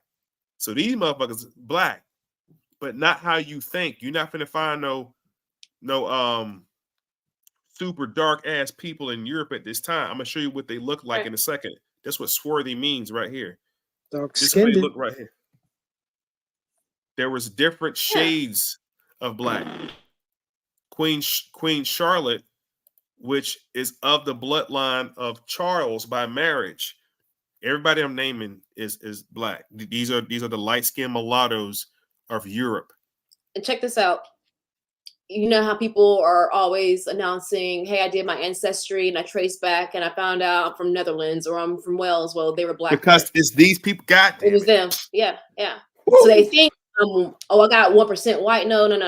No, it's these European people. Doesn't mean white. Oh my God. It's them.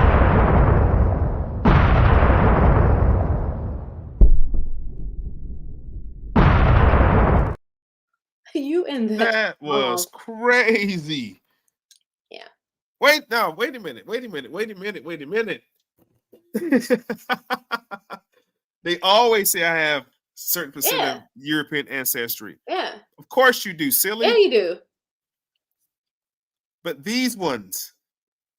Yeah. That's why I told you earlier I could trace my family back to Wales. These ones. Northern Wales was black folk. In Northern Wales, black folk.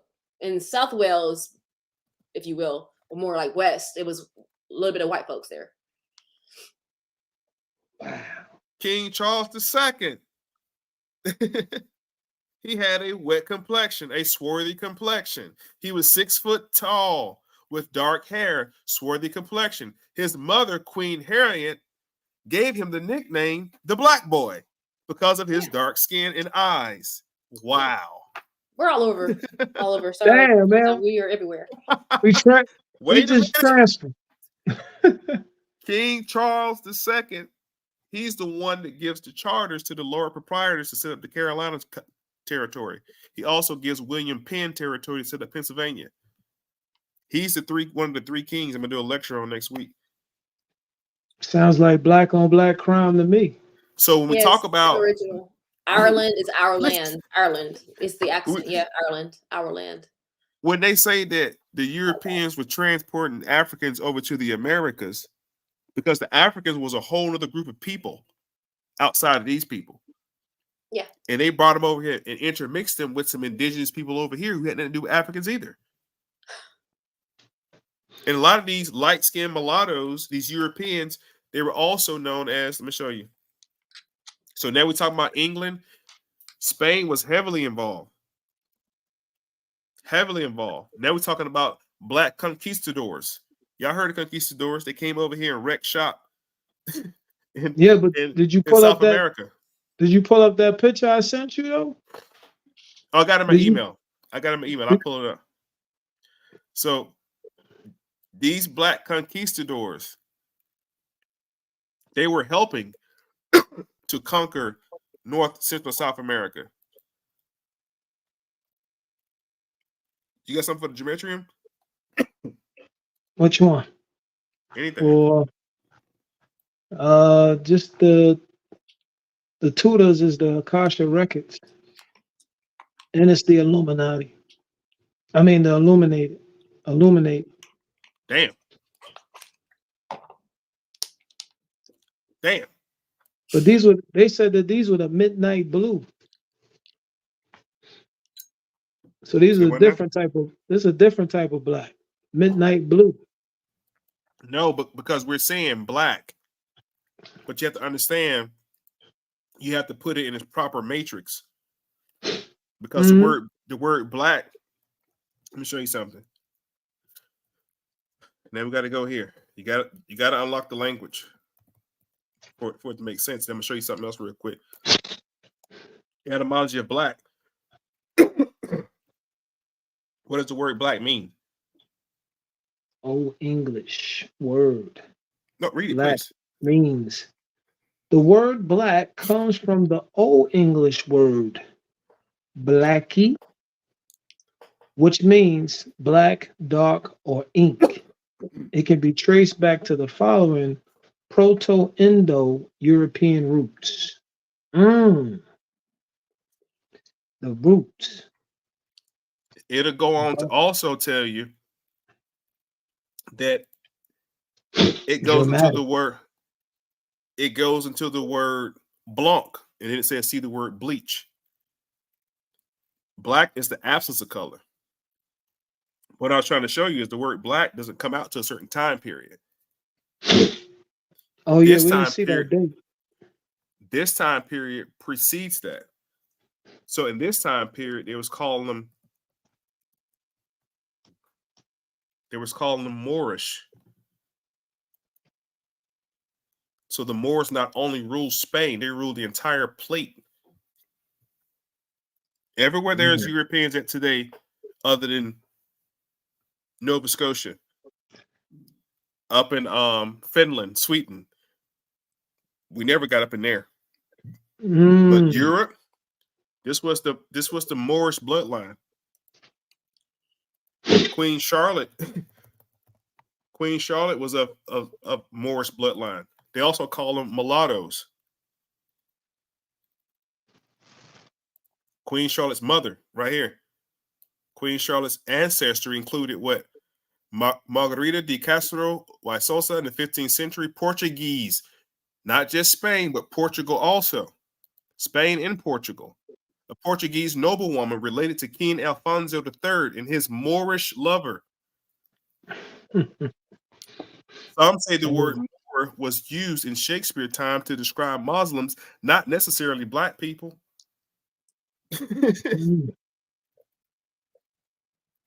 But Charles, Charlotte, James, with his, James on the other side of the fence. King James of the House of Stuart. I just showed you the House of Stuart is a whole house of what kind of people? Black people. Black people. And the House of Tudor is the same thing. So at a certain time and period, you're going to have the house of Tudor, Stuart. They're going to come together. And they're going to reign all the way to King James, the one who published the Bible. Black people. But the sad part was the whole time this was happening, people from Africa was being transported over to the Americas. So now you see this mulatto set of Moors who were up in Europe, and then you see a darker hue of Moors out of Spain. You see the darker Moors who are in Spain and Portugal, they began to get active. Juan Guerrero, this guy right here, he helped Cortez take over Puerto Rico. The black conquistadors, some of the Puerto fiercest Rico or fighters. Mexico? Puerto Rico and Cuba first. Mm. Eventually, he went to Mexico. Juan Guerrero, I think he ended up getting killed in out like New Mexico, Nevada, somewhere. There's another brother who spoke the languages of the native people over here in America. And they got records of black Muslims coming to the Americas in the 300s. Stand up shop. Yes. The 300s. Mexico is the Moorish Empire. You didn't know that? That's why they call it a Mexican. No. The Moors taught them how to grow food.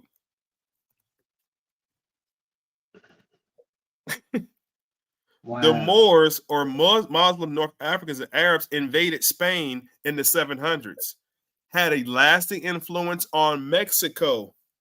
What? Through the Spanish colonization, the Moors introduced new plants, dishes, and cooking techniques to Spain, which were brought to Mexico by Spanish settlers and conquistadors. I just showed you the conquistadors. The Spanish language was influenced by Arabic. About 4,000 words of Arabic origin. Oh, so it was wow. Never, hold on. It was never Spanish. It was never Spanish. It was called Moorish Latin. Hold on. Go ahead. Wait. But so then it makes sense now. So the reason when Columbus came, they already knew that they were speaking the language over here because Moors was already over here. So it makes sense now why they was able to translate and communicate. That does make sense now. But you have to understand, bro. Columbus wasn't in charge of the fucking ship. Columbus was never in charge of the ship. Christopher Columbus and Ponce de Leon was just catching a ride over here. They were the excavators. They just came to excavate the land to go back and report what was over here. They were just ops. You see what I'm saying? That makes sense? Wasn't it a Moor that helped navigate Columbus here? I'm gonna show you one better. This was his ship. I thought so. Yeah. I mean, it was his ship. He was a navigator. Yeah. Wait, I ain't know that. I ain't know that. Hold on. Teach me more. Teach me more. Hold on. Put me on. Let me show you who came with Columbus real quick. The Nino brothers. Yes. Yeah. Yep. Yeah. Let me show you about the Nino brothers real quick so I can show you which ships they had. Wow. The Nino brothers were a family of sailors. Remember that emblem over here? That Saints clover. Because they take over Alabama. Okay, I'm gonna show the you. New Orleans Saints, not the New Orleans Saints. They went to Alabama first. This was Mardi Gras started in Mobile. Before they even got to because the French occupied that territory. Yep. That was called French America. And French had motherfucking up top Canada too. It was always between Spain and France. That territory. Wow. And then it was called the Second Treaty of Paris. The Second Treaty of Paris. The Second Treaty of Paris, where France gave that territory to Spain. I'm sorry, Spain gave it to France, and then France sold it back to America. Anyway, the participated activity, Christopher Columbus' first voyage. He came over here 4 times. The Nino family had a lineage of marine experts, ship owners. That's why I kept telling you the Negroes over here in America were stevedores also. Ship owners who repeatedly crossed the Atlantic, repeatedly across the Atlantic, exploration and discovery of the new continent. Pedro doesn't necessarily mean his name, by the way. Pedro Alonso Nino, an accomplished navigator, assumed a pivotal role of pilot. Mm-hmm. She know about that. I didn't work on the bridge. The pilot is who actually comes on because they know the waters. They are the expert over the navigator. They actually tell the navigator how to transit through the waters. Wow. In the pilot house. Yeah. Mind blowing. Mind blowing. Hot grease. Aboard the Santa Maria. He owned the Santa Maria. Columbus can't move nowhere without him. Columbus didn't sail nowhere. Damn. Columbus was like a sailor. They just been telling us some. No, you just gotta look. We use our imagination. Remember, I told you our imagination runs amok. Because when there's this hole, we fill it ourselves. Oh my God, you don't understand right now. My brain is like, what? They like, yo, he was lost looking for India for spices. And he damn man had a goddamn navigator that already knew where to come. No, he was not. It was the fact that certain people couldn't go on the what was called the silk trade. The silk trade ran from the Mediterranean all the way through Asia. And they traded all the nice spices and linens and sapphires and rubies, all kind of shit. It was a silk trade route. Certain Europeans couldn't go there.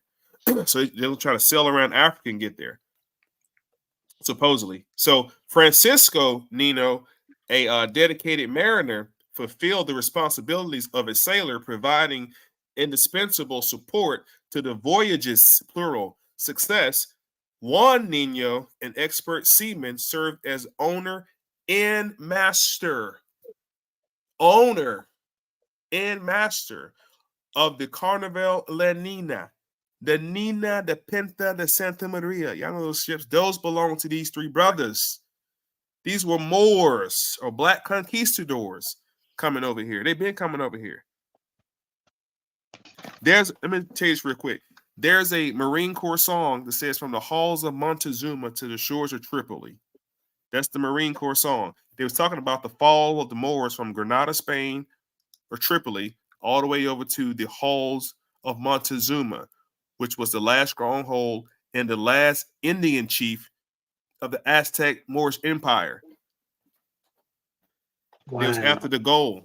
Cortez after the city of gold, the lost city of gold. They want to restore the kingdom of Spain because them black Tudors been kicking their ass for thousands of years.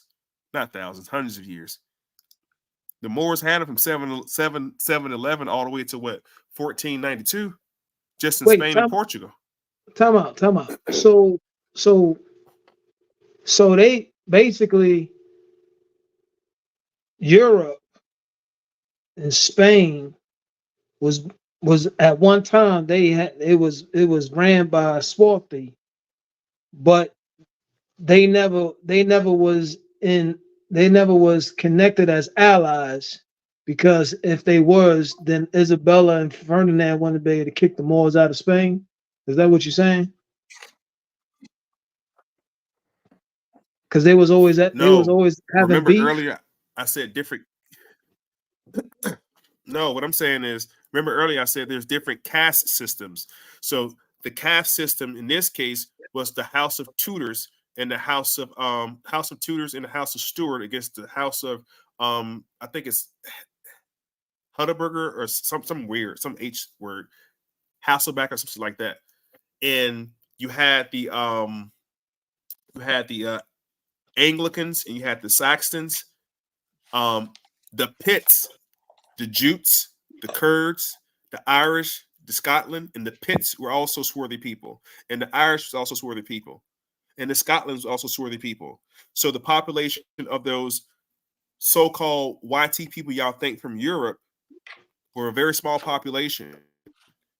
They had to go to Rome and get the Pope, and the Pope had to start issuing certain documents to expel the Moors out of Spain.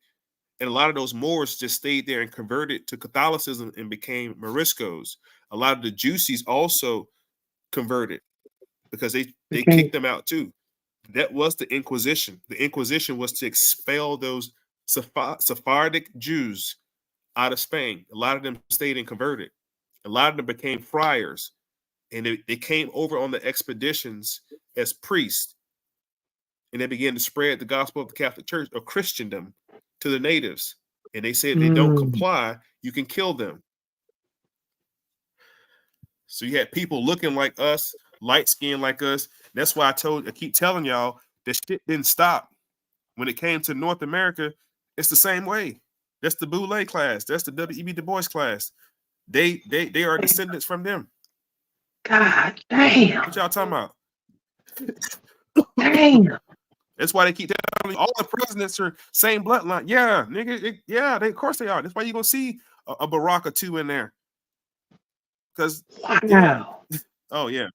We've been doing that. Because over there in Europe, ain't no black and white. They look like you crazy. Like what? Yeah. That's only in America. Forgive my North ignorance, right? But so what happened to the Tudors? In the Tudors and the what was the other group? The Tudors died out with James I, and another house took over. See, when there's nobody sitting the seat in a monarchy, a group called Lord Proprietors take over, and Robert Cromwell took over in lieu of King Charles because they decapitated King Charles I.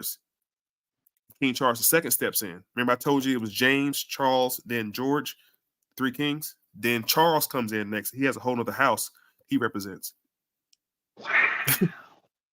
Bloodline.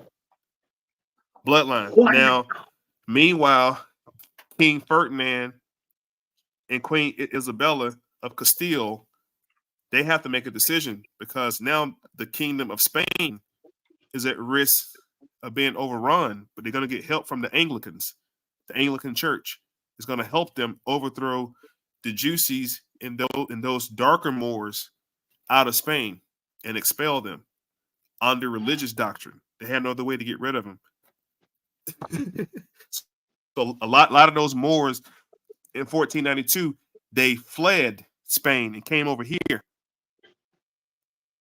So that's why I can show you here Mexico prior is to really that, weren't part they? of They Moorish. were here long before that, weren't they? Yes. Yeah. I'm saying, I'm just making sure this is that the that's Moorish clear. Empire. Yo, yeah, you're right. This is also part of the Moorish Empire. That's called Maghreb. This is called Al Maghreb. This is the farthest west, and that's what Noble Drew Ali was talking about. Mm-hmm. Quick question. Teaching, not other garbage. Quick question.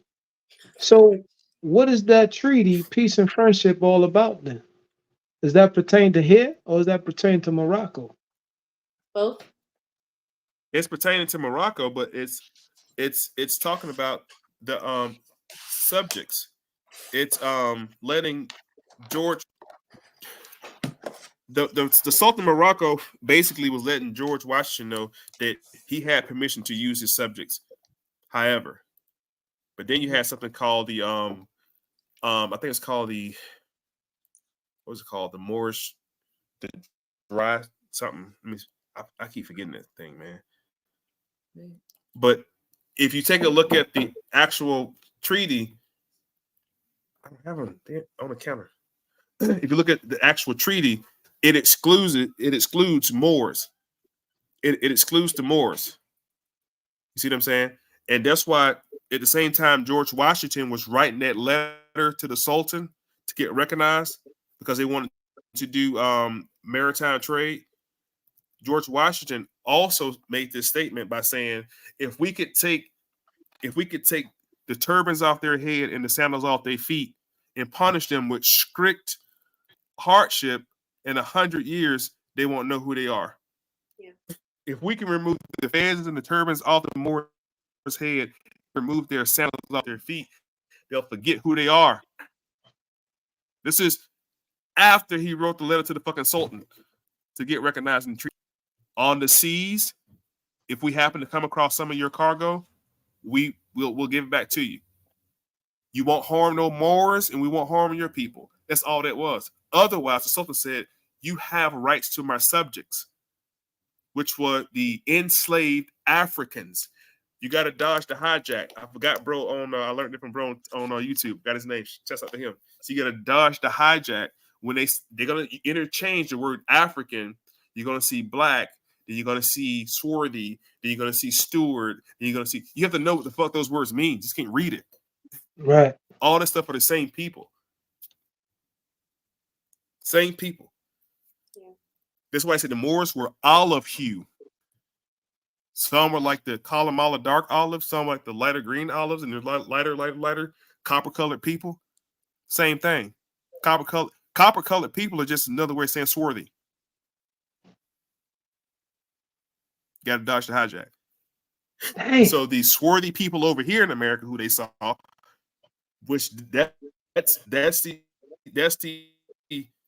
definition of what an American is. Any copper-colored race of people. Any copper-colored race of people that was already here. I should have put in what's it called, but that's who they were, swarthy people, and that's why I was about to show you the other dude, Juan Nino, when he crashed on he crashed in Mississippi, Alabama, shipwreck with Cortez. He navigated his way on land from Alabama all the way to New Mexico. And he spoke the languages and sign languages and everything of native people because they all spoke Amharic or Hebrew. That's why you see the Native American with the tassels on their pants. So then it ties back into what Noble Drew Ali was teaching. I know it sounds crazy, but the shit lined up. It lined up. Noble Drew Ali was teaching the fact that old man Cush went to Pharaoh. Look it up. Old man Cush went to Pharaoh, and Pharaoh granted him land over here. The Pharaoh is just a title, so don't get lost. Dodge the hijack on that. Yeah. It is a position, much like Sultan. But the backside of the hijack is not only was it Moors on Moors, then the church got involved. Then it became the Muslims or the Ottoman Empire who became the new Roman Catholic priests. So now think about that. You have Muhammad believing Ottomans who are now in charge of the Catholic Church. Muhammad II toppled the Byzantine Empire. So now you have these Muslim-believing Catholics. You have some other Catholics over here in Europe who are Anglicans. One is called the Eastern Orthodox, one is called the Greek Orthodox Church. And the popes are battling with the kings, and the kings are battling with the barons. And that's how they come into Spain with the Inter Cavina, which is a religious edict issued by the Pope. Their Pope said, boom, here's the hijack. Go take the shit over there. Because they ain't paying attention.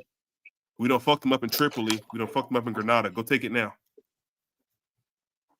That's all it was, bro. And then you saw black Moors showing up looking like conquistadors, killing their own people.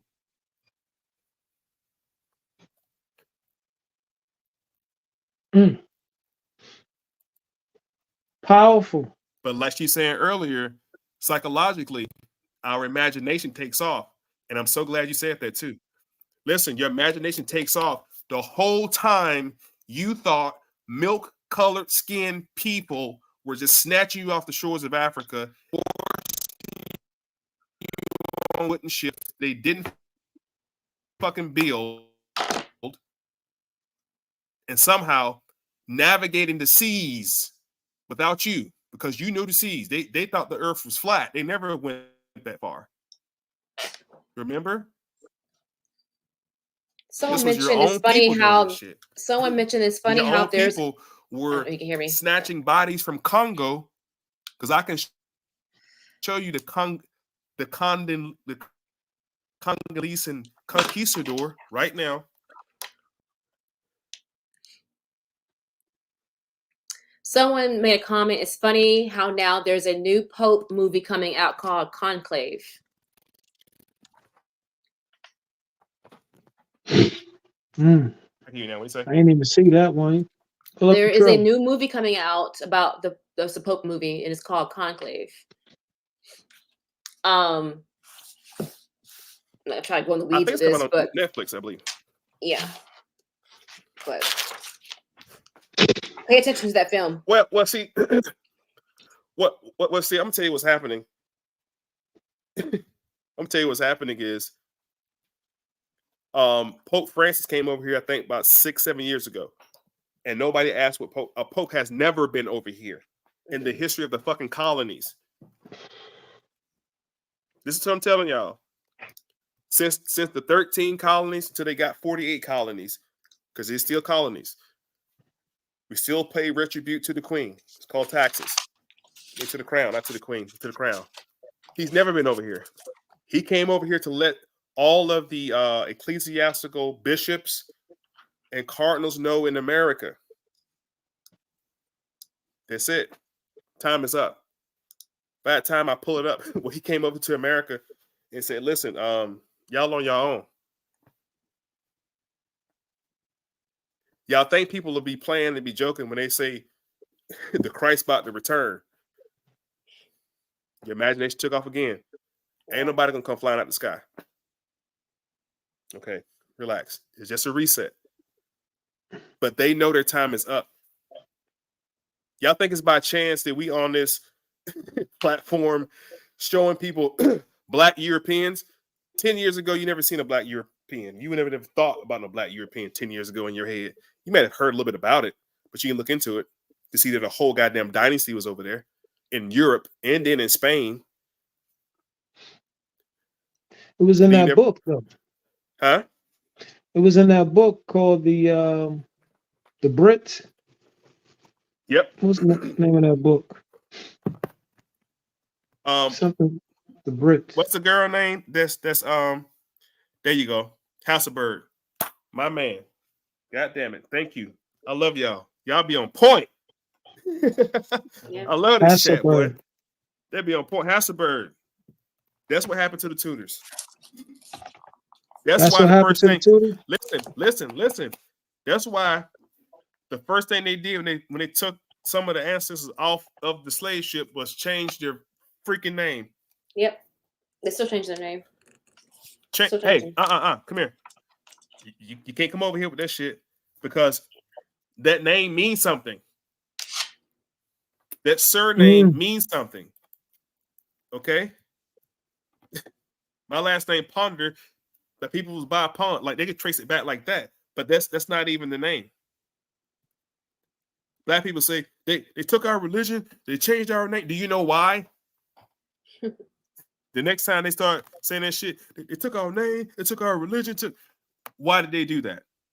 And watch their face. They can't tell you why they did that. Because you were originally under Mohammedan or Hebrew. And the entire Inquisition was to convert you to Catholicism. I told you the Muslim Moors, the ones who stayed in Spain, had to convert. They called them Moriscos. That was a converted Muslim into a Christian. And then the Juicies, they had to convert too, or you have to leave. When Queen Isabella and Ferdinand had the Inquisition on them Juicies, boy, they made the Holocaust look like nothing. Made the Holocaust look like the way they treated them in that time period.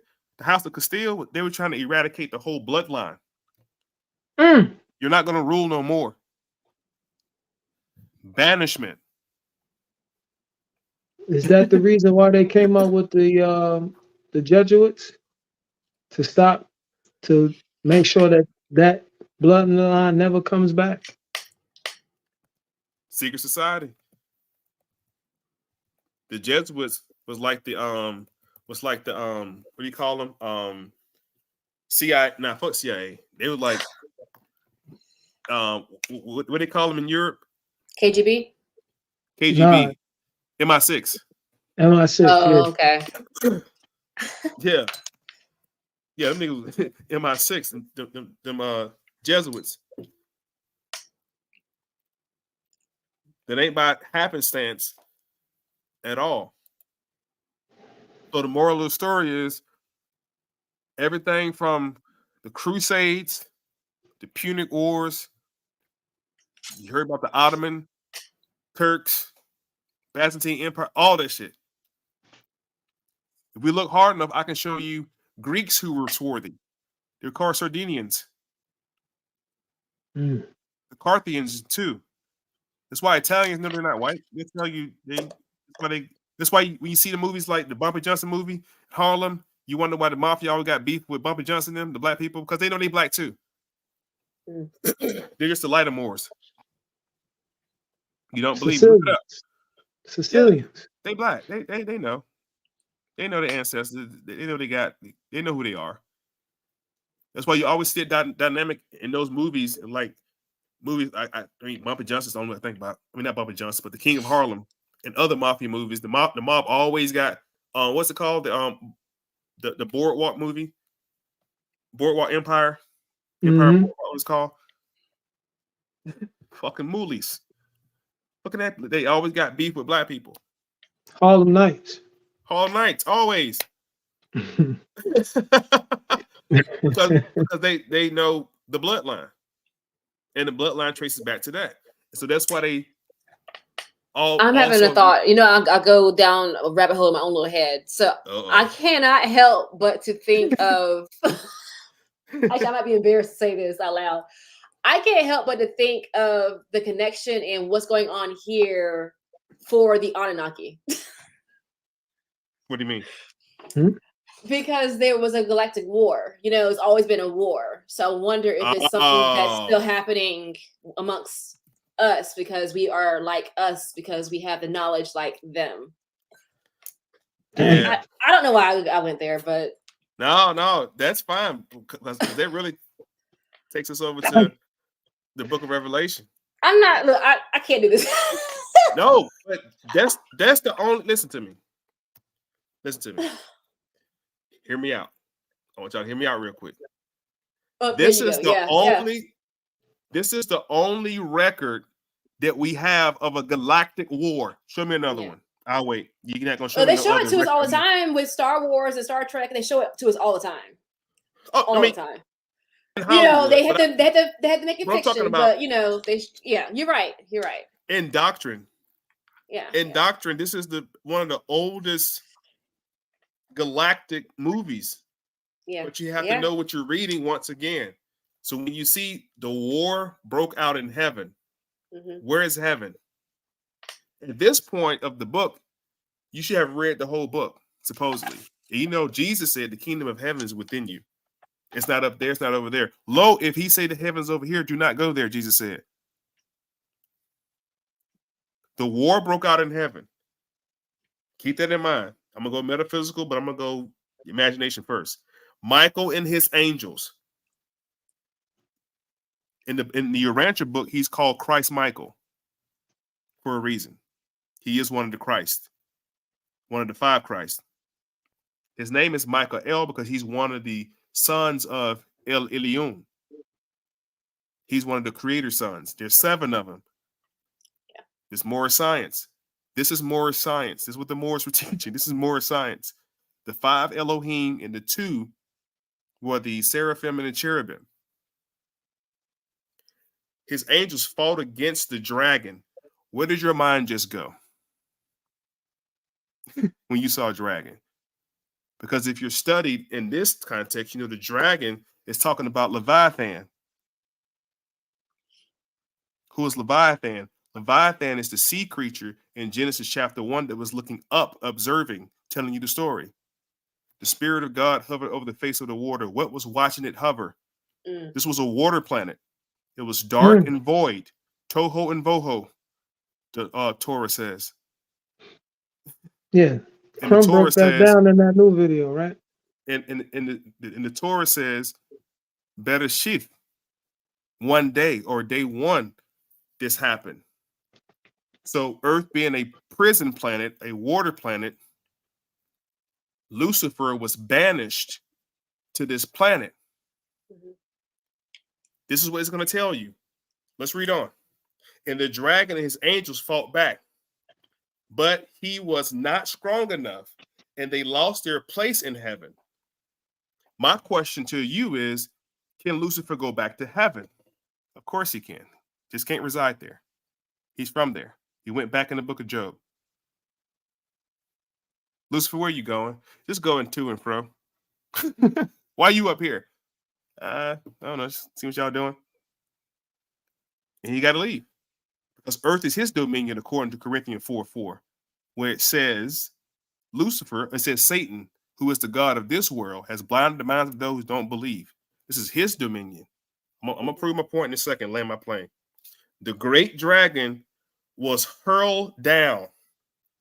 The ancient serpent called the devil or Satan. So now we know all his nomenclatures. It's the same person. Because see, down here, that's his name. But up in the heavens, that's not his name. Just like in the heavens, Jesus' name is different than down here. John's name is Yanun in the heavens.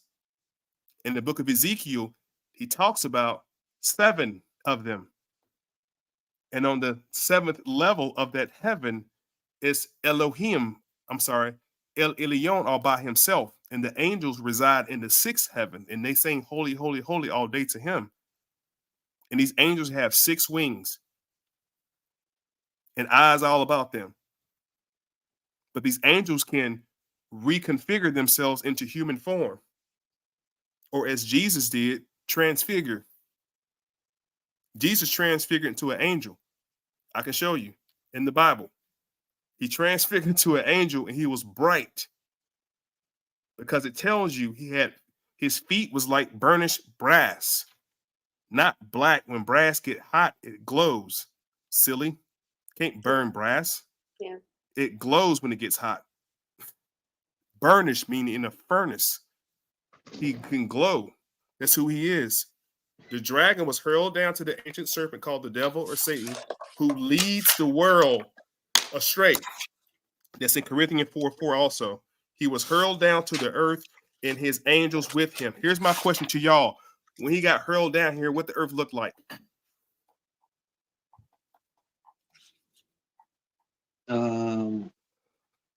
When it was void? Is that what you're talking about?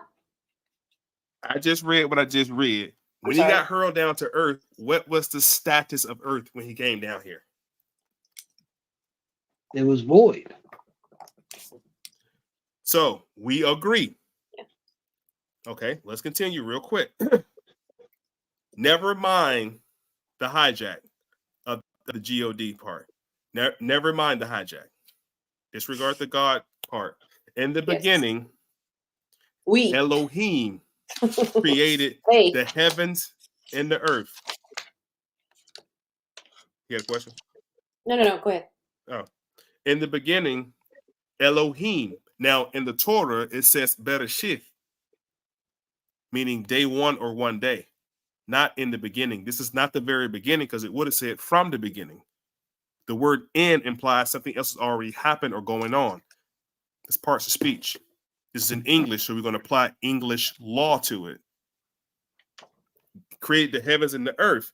The word heavens is pluralized, so it means it's multiple heavens.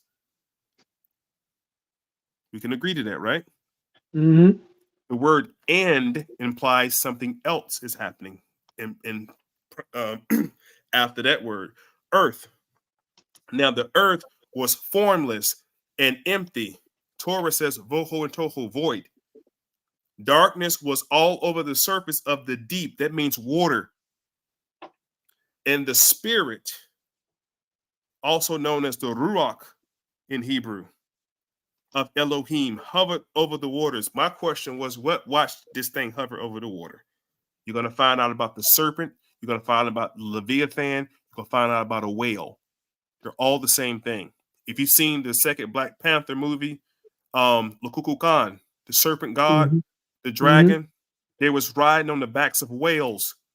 The whole movie, the whales are also known as dragons. When he took old boy's sister down to his city, they went through what's called a wormhole. That's how they traveled so fast. Underwater wormholes, the same way Godzilla, who is the god of the Zilla. That's who Leviathan is. He's Zazil, the serpent. So now going back to Revelation, when it says the serpent or the dragon,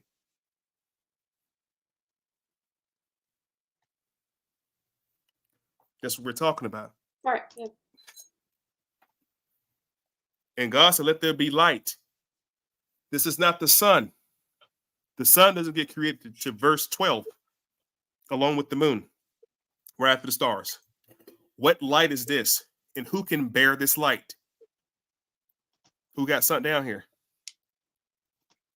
The light bearer. Okay, I'm just making sure y'all listen. Let there be light, and then there was light.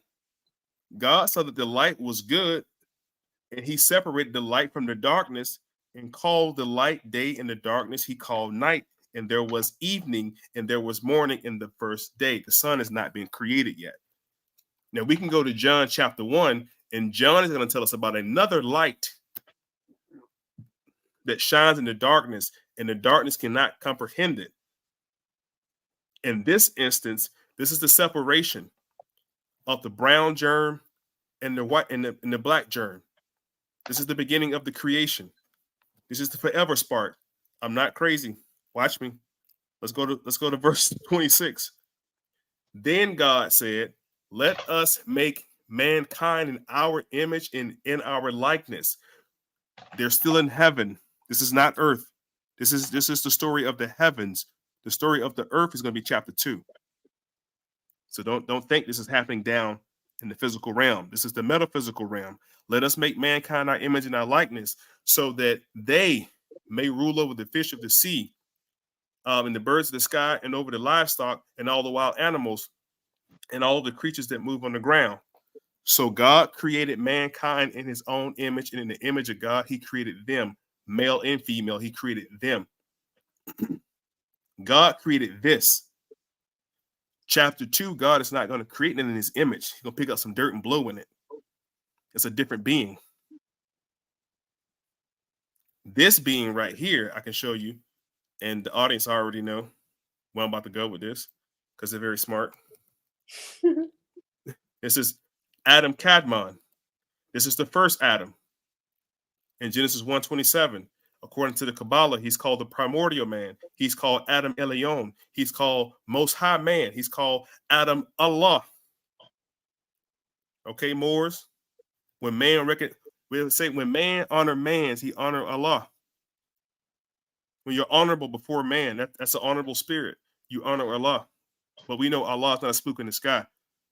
Allah is a manifested man, arm, leg, arm, head. The supreme man.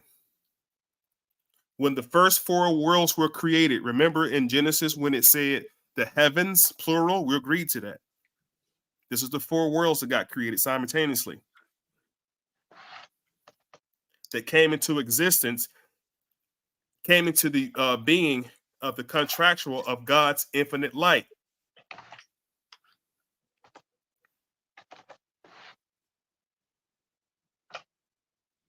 Are we still tracking? Adam Kadmon is not the same as Adam Harashan. Adam Harashan is the one who got made in chapter 2 with Eve. This is the spirit man. This is the energy that got placed inside of him. This is the energy that's inside of all of us. This is our, in Asia, they call it chi. Chika, chi. Certain languages, they call it ka. Ka. And the ka resides inside of the ba. And in this instance, the creator, which we know is not a god, But the one who got hurled down here, the ka he places the ka inside of the ba, and it becomes a Kaaba. See, the physical Adam and Eve were Kaabas. They were the energy stored inside of something. Chapter 3, it says, now they become one of us. They became what's called a Merkaba. Mm-hmm. 4 worlds got made. Infinite light got made right here. If you don't believe me, let's look at this right here. How much phosphorus is in the human body? Human body contains 1 3/4 pounds of phosphorus on average, which is roughly 1% of the total weight. Most of this phosphorus is stored in your bones, your teeth, while remaining 15% is found in your soft tissue in your blood. Why am I making that point? A lot of y'all don't know what phosphorus is. Yeah, that's the mineral. That's the one of the main minerals you need.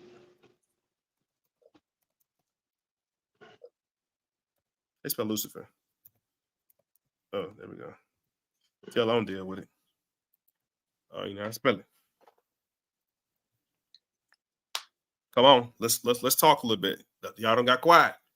So that phosphorus that's in you, remember that Ka got put inside that ball. Remember that light that got created, the Adam Kadmon, the Adam Allah, that spirit, that Ruach, it got placed inside of you by the light bearer. See, that's why Christians tell you that you must turn from him, your creator, and accept God, Christ, is your new father, because you're born into sin. Who's the father of sin? You're born into your father. So now you have to come back over here. Come back from what? I don't know, because the only thing that Lucifer, or Caligastia is his name, the only thing Caligastia was teaching in the heavens before the war broke out, he was going from he came from Santania. Just hear me out. It sounds crazy, but hear me out. It's in the Urantia book. Check it out. He came from Santania. Christians never tell you what happened before the war, though. Lucifer, or Caligastia, came from Santania. He was going through the different worlds, those 4 worlds, and he was telling them there is no God, there is no Most High. And then the council, what council? Psalms 82:1 talks about the council.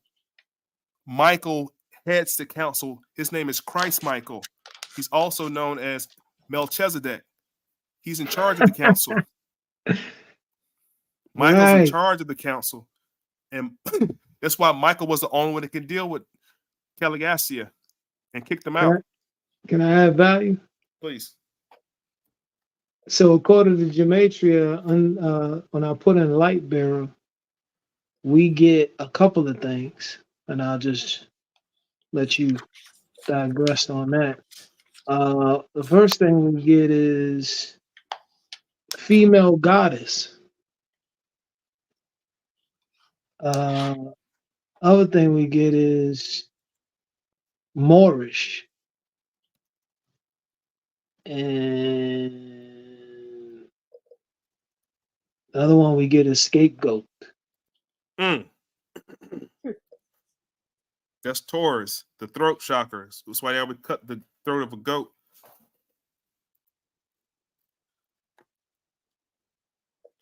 And it also says the bloodline of God.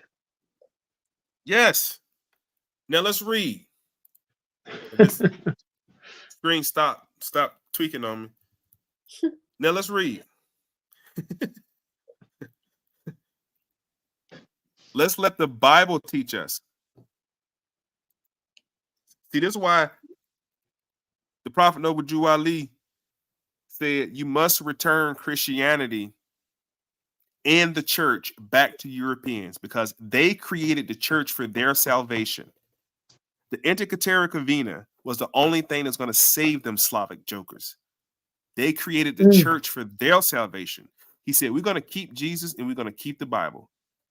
Don't throw away your Bibles. I'm going to show you how to condemn the Europeans with it.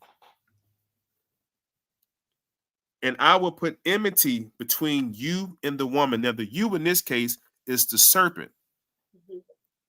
The serpent was a female. It was a seraphim. The word seraphim, a seraph, wisdom, wise one. They tell you women always mature faster than men. Aphrodite, the different female deities were always dealing with wisdom and fertility. Hold on, Mo, hold on. I forgot one more thing.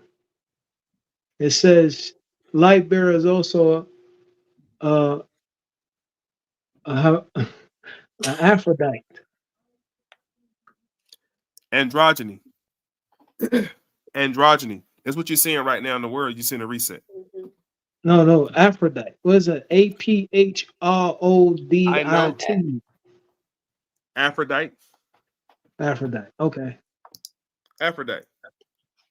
You're still dealing with androgynous energy, right? Because see, the ancestors never dealt with the word God in the first place. They dealt with the word deity. Because the word deity can be traced back to the word diva. And the word diva can be traced back to the sky goddess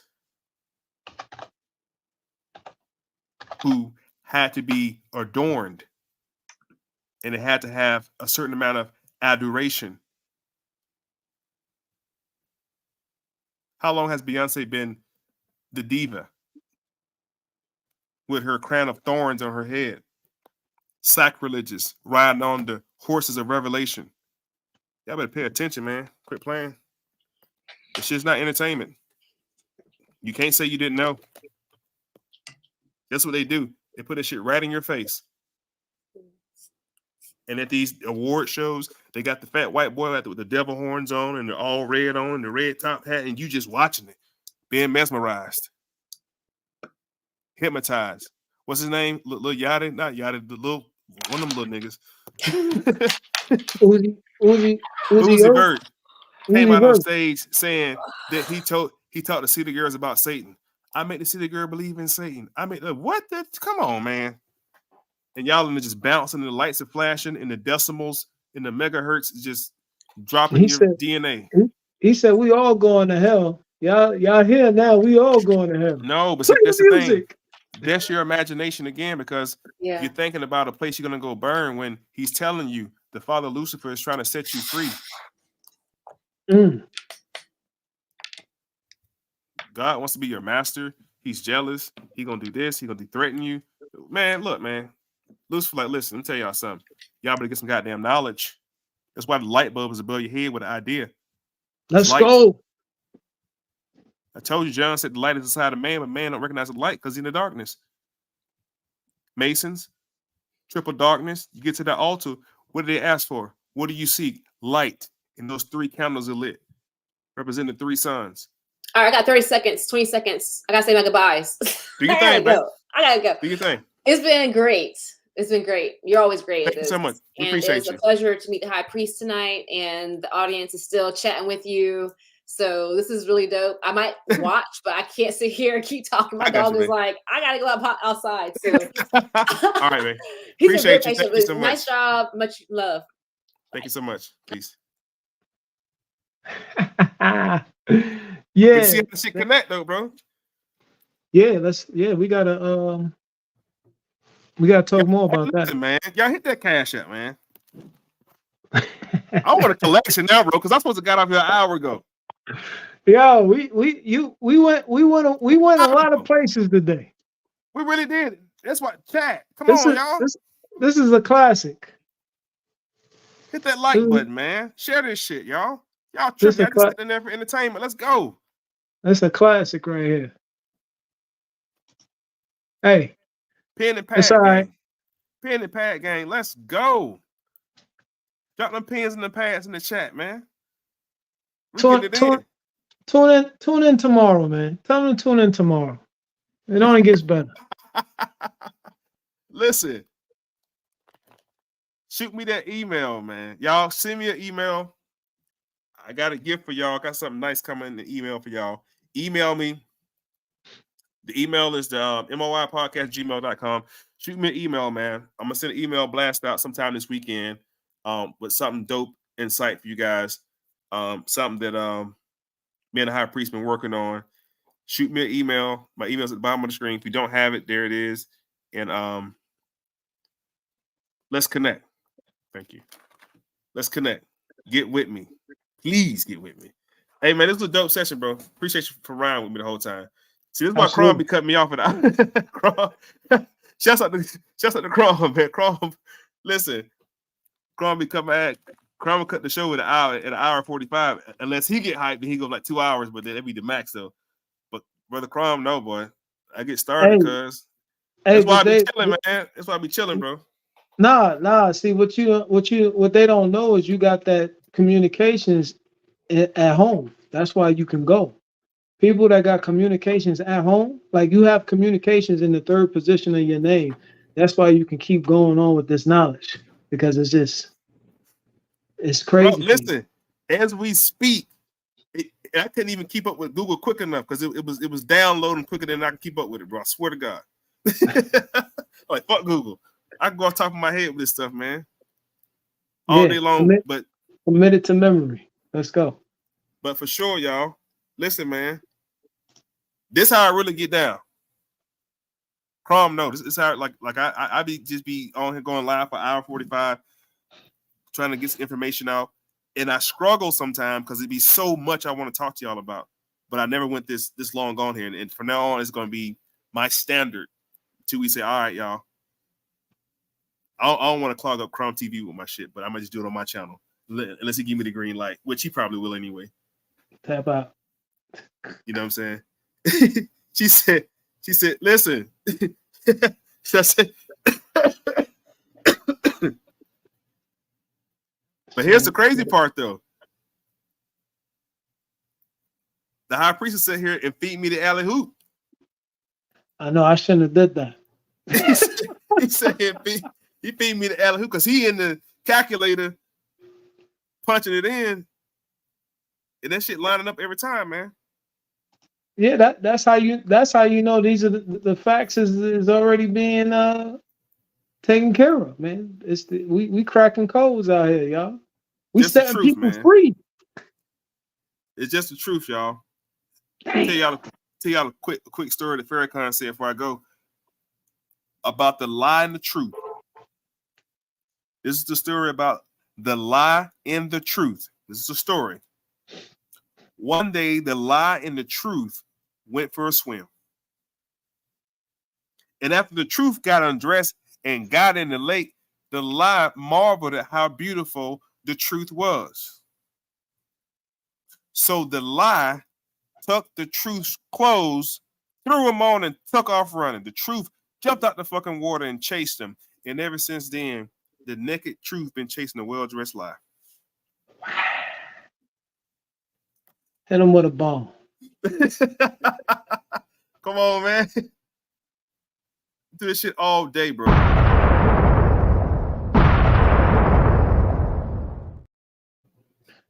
On that note, y'all tune in tomorrow, man. We giving it up to the goddesses. See y'all on Sunday. We tapping in. I need to rejuvenate. Encode. Let's go. Tapping in tomorrow, man. Appreciate y'all. Appreciate you, bro. Hey, everybody. Peace and love, man. Hit that cash app, man, at the bottom of the screen. Appreciate y'all, man. It's been a nice journey. Shout out to Crom TV, man. Peace and love.